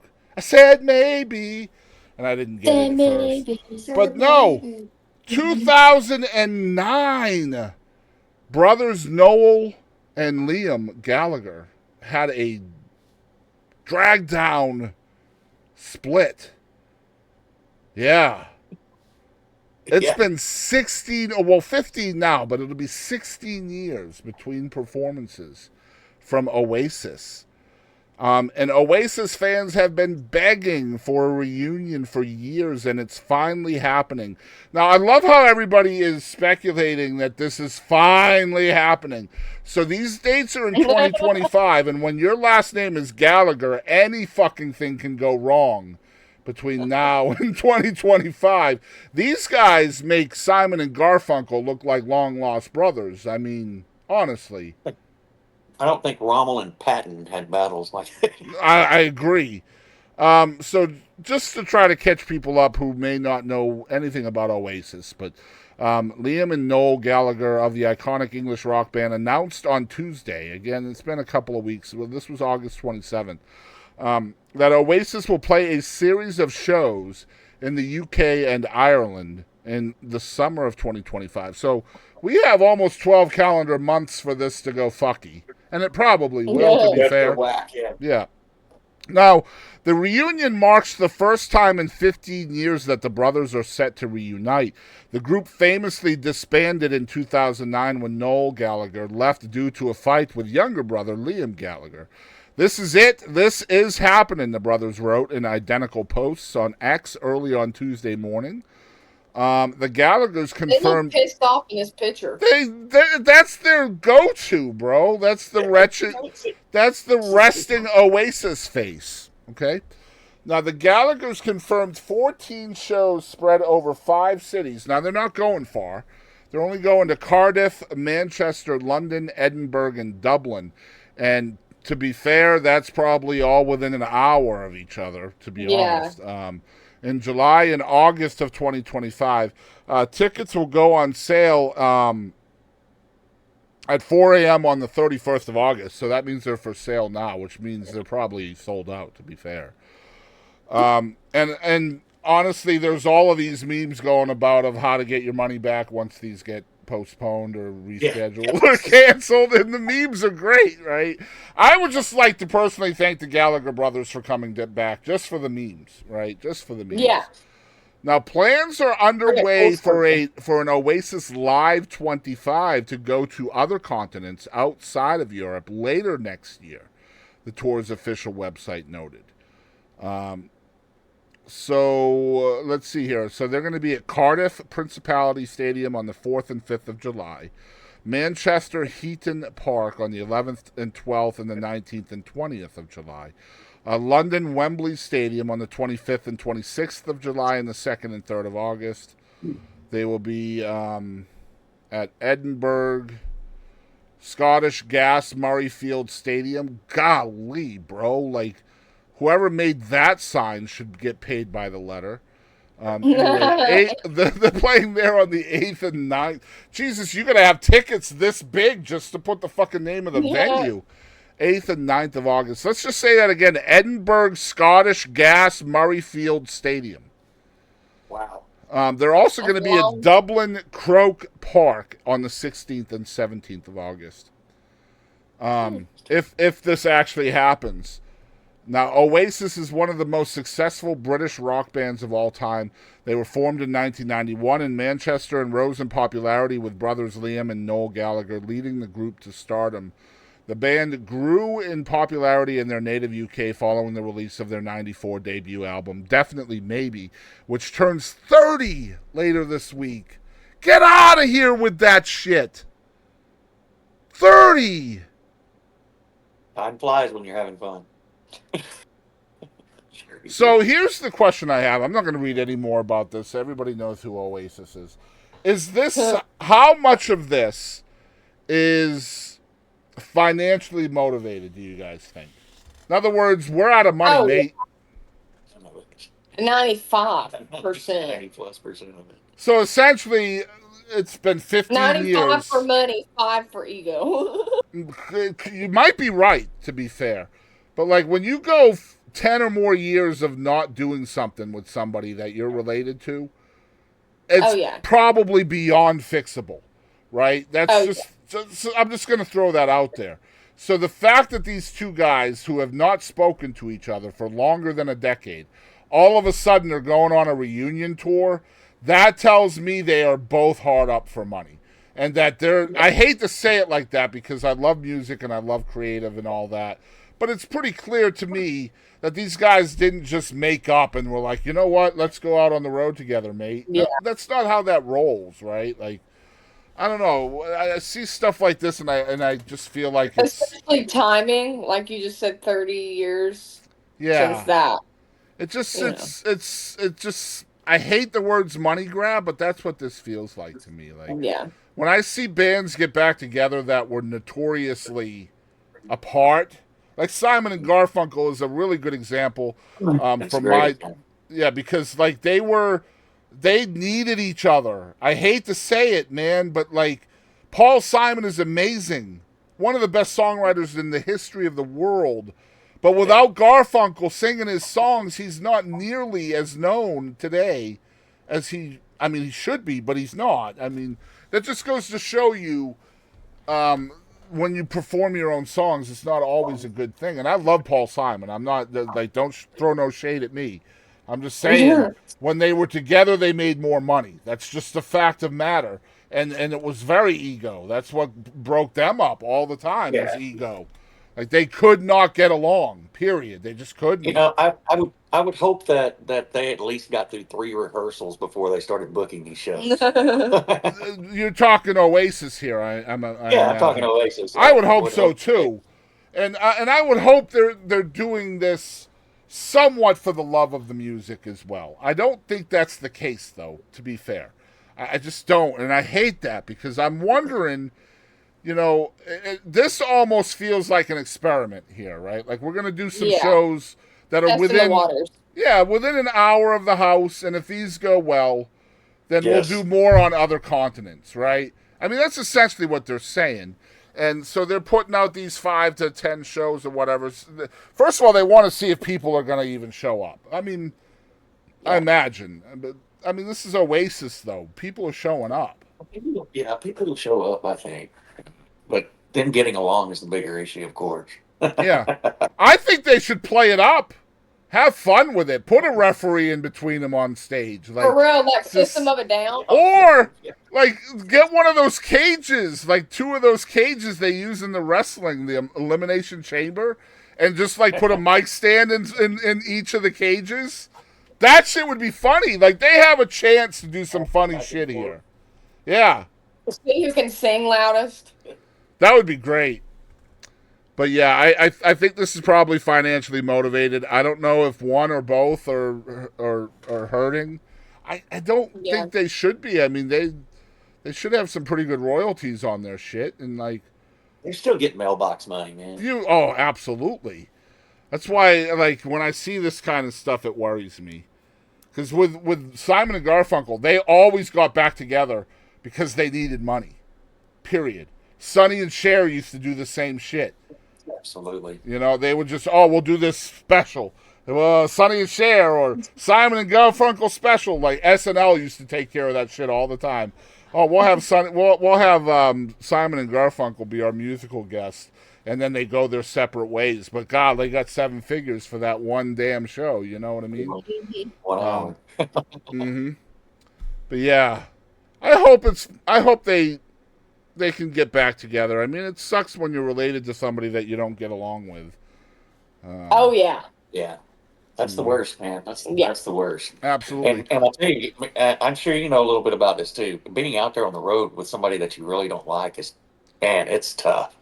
I can't imagine because, like, I mean, you're literally in each other's face all the time. You can't get away from that because, and you have to be on the same page. You're in the same band together. You have to pull on the same side of the rope. You can't just not talk. Right. Yeah. You have to get 4 guys in the same place at the same time on the same page. You know, so, what's your over-under on a number of concerts that get canceled? I'm going to say half. You think at least half are going to get canceled? At least half? I mean, from what you said, I'm going to say a lot because, like you said, they're all really damn close to each other. if they don't sell that good, they're just gonna be like, okay, well, we're not gonna go to this place. We're gonna go to this place instead. Yeah, see, It I should don't be a think one- I don't think selling is going to be the problem at all here. Like, I think You know. they're It'd be going the to. relationship. This is between the- Oasis, man. Like I this. mean, yeah, I don't know though. It's not like we're talking about a rat reunion here, right? I mean, this is Oasis, bro. No, I know, but I mean, it's not my time. So I mean, I I just look get at it. that like, like I wouldn't go see it. By the way, I would be stoked about a rat reunion. I'm just saying. If Stephen you're, Piercy. Yeah. oh my God, don't get me started. I'm trying, dude. Like, I've been talking to Steve for a couple of weeks. I'm trying to convince him to do an interview. Oh, I would fucking die, dude. So my two favorite bands. I know you could probably you will attest to this. I think you can appreciate this. My two favorite '80s bands are not what anybody else would ever say. A lot of people might say Motley Crue, Guns N' Roses, Metallica, Led Zeppelin, Poison, Bon Jovi. No, for me it was White Lion and White and Lion. Rat. Those were my two, man. I loved those two bands. So White Lion, they did Wait. Is They that one of their did songs? Wait. Yep, they did Wait, Yeah. and they did When the Children Cry. Those When were, the Children Cry. Yes, I remember both of so those songs. I literally just interviewed Mike Tramp. He wrote both of those songs. Sweet. It How was that? How much that was? Oh, it was bitching. fucking amazing. And now I'm talking with Stephen Piercy through DMs and stuff, and hoping. I'm hoping. I'm trying to convince him, but I'm like, look, I did Mike. Now I got to do you, and I'll have my two favorite '80s vocalists. But Right on. That's what's up. True Reaper said, fuck Oasis, Metallica is the best. What's up, Chronic God? Welcome in, guys. Sorry that I'm not really covering chat. We have a lot of stuff to get through on the outline, and Oasis is done. So we can talk about outro and what everybody has coming up. Guys, again, the Dallahachie Boys here on the show this week with Kyle Venable. Kyle, are you related to Allie Venable? Allie Venable's from Ennis, Texas. She's probably kin to me down the line somewhere. Her last name's Venable. I've got Venables over in Ennis that are kin to us as well, cousins and stuff. Okay. So somewhere down the line, I would imagine so. I was like, man, they're both from Northeast Texas. They have to be somewhere in there related. She's from Ennis. My mother grew up in Ennis, so Well, that makes sense. Yeah, that makes family sense. over there. So Well, it does make sense. Allie's fam is in Kilgore now. I know that. And, man, you talk about somebody who's blowing up. There's somebody who's blowing up. And rightfully Love so. Mm-hmm. All good. I know the game just wanted to show my love. What's up, Chronic? It's so good to see you, brother. I appreciate you guys watching tonight. You guys, we are going to have an after hours Q&A. If you guys have any questions for Kyle, for Kadie, we'll be doing that as soon as we're done with episode 18. But what do you guys have coming up for the next couple of weeks, Kadie? I know the wedding is fastly approaching. Yes. Well, I have that show now. So that's going to be on the 21st of September at Reno's in Dallas. We're going to be playing, I believe, from 8:30 to 9:30. And it's going to be a cool lineup. Nice. So I know Bethany Rose is going to be playing. I don't remember who the other band is, but. Well, you guys make sure you're going to kadielynn.com for all of her tour dates. And, of course, you can find music there. You can find videos there. You can find merch there. Everything that Kadie has going on. You guys can support the young lady. She deserves it for sure. Yes. This is such a cool show, isn't it? Absolutely, man. Really. I thought you'd enjoy it. We'll definitely have Kyle back on, but you guys need to follow the Dallahachie Boys as well. I know for a fact they're on YouTube. I know for a fact you guys are on Facebook as well. Where else can people follow along if you do have other stuff? Those are the two mains right there. Is going to be Facebook and YouTube. Everything's on YouTube. So all the way back to the album. I think Helen Back's. I think it's over 15 years old now. The first release. So Yeah. there's a lot on YouTube. If you guys want to check it out. And Kyle, I have a lot of mutual friends, so we're gonna have to chit chat a little bit more too. Yeah, A lot of mutuals, man. It's hard to be in the music business in Northeast Texas and not have dozens and dozens of people that you know in common. Man, I got to tell you guys, quick story before we end the episode because I still have goosebumps from this shit. I don't remember what day it was, but earlier this week, I reached out to a guy by the name of Steve Dorff. Now, everybody out there is going to be like, who the hell is Steve Dorff? Well, he's got a funny name, Dorff. That's how you spell it, Steve Dorff. He has a book called I Wrote That One Too, From Whitney to Willie. That'll give you an idea of the coolness of Steve Dorff. Steve Dorff has written songs for everybody from Celine Dion. He's had stuff recorded by Paul McCartney, by Dolly Parton, by Willie, by Whitney, by, so many people. And so I figured out that he had a Facebook page, like a Facebook profile. So I sent him a friend request. I've been following him for a long time. But I never thought in a million years he would ever, accept a friend request. So I'll keep it real. I won't send a friend request just because I don't want to get, super, let down or disappointed when it just sits there, right? And then you just see cancel request every time you go to their profile, right? It's just a reminder that person don't give a flying fuck about you, right? So, so I never, I've been following him for, 3 years or 4 years. So I'm a huge, huge fan of his. He wrote Every Which Way But Loose by Eddie Rabbitt, which is one of my favorite songs ever. So I've known who he is for a really long time. And so for whatever reason, I decided to send him a friend request, and he accepted it immediately. So number one, I am now friends with Steve Dorff on Facebook. Okay, now I'm a songwriter nerd. That means a lot to me. It doesn't mean anything to anybody else, but that was only the first of 2 cool things that happened in that hour. Okay, not the same day, but the same hour. Within 9 or 10 minutes of Steve Dorff accepting that friend request, I got a friend request from Scotty Emmerich. So everybody's like, who's Scotty Emmerich? Scotty Emmerich has 32 songs that were recorded by Toby Keith. So Scotty was Toby's co-writing partner.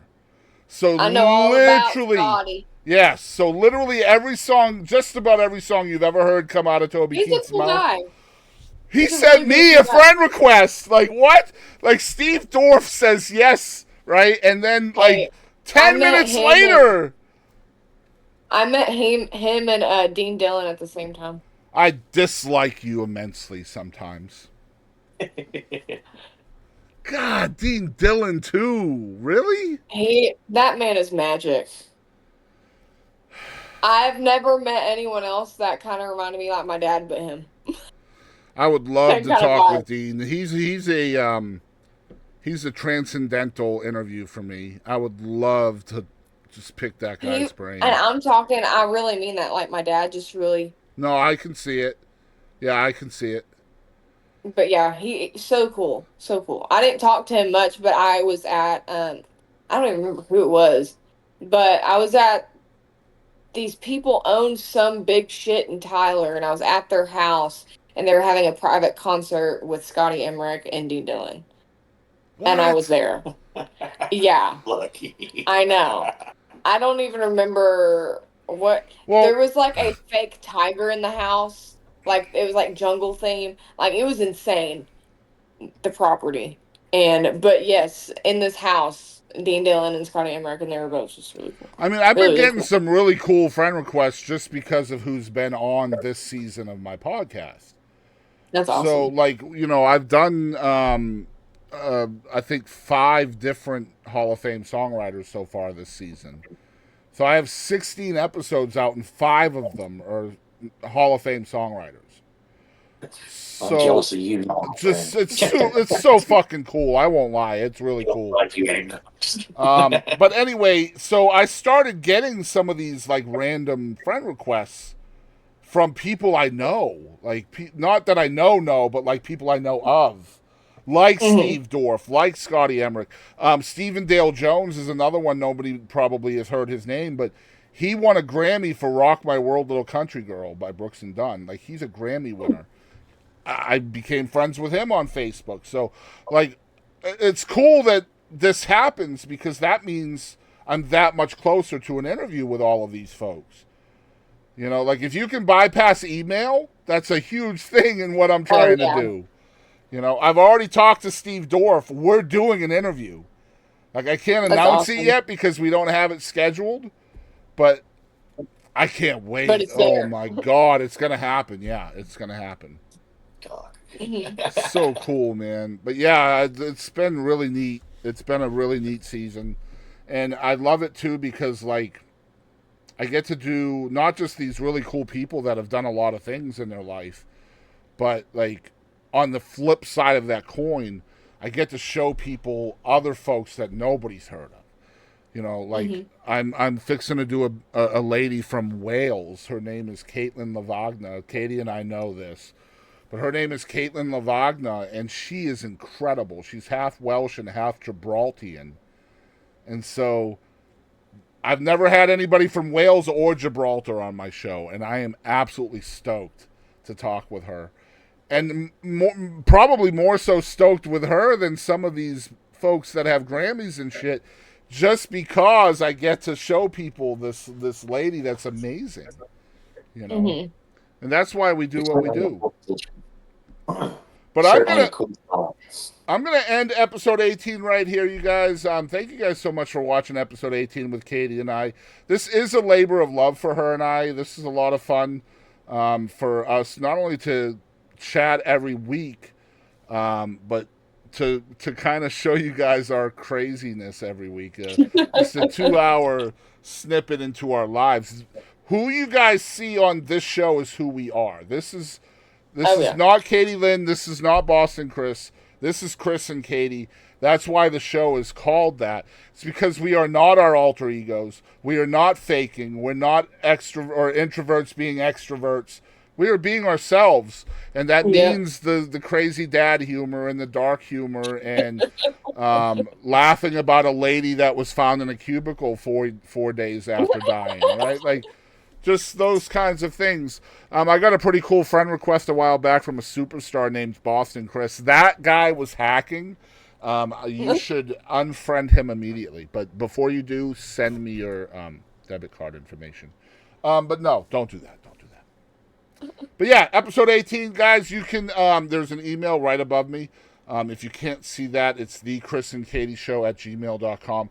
You can do all kinds of things with that email. Number one, you can tell us where you live. You don't have to do that. Don't do that. You can send us a request to be on the show and be a special guest like Kyle was this week. You can send us topics to be added to our game wheel. We will also accept topics to be talked about as a topic, like an actual segment here on the show. And if you have any questions, comments, suggestions, or concerns, also put those in those emails. And if you have any good questions for Katie and I, we will say your name on the air. If we get enough questions someday, we'll do some ask shows. We'll do like a separate podcast that week where we just answer questions. That would be cool if we ever got to that point. Yeah, that would be cool. That would be cool.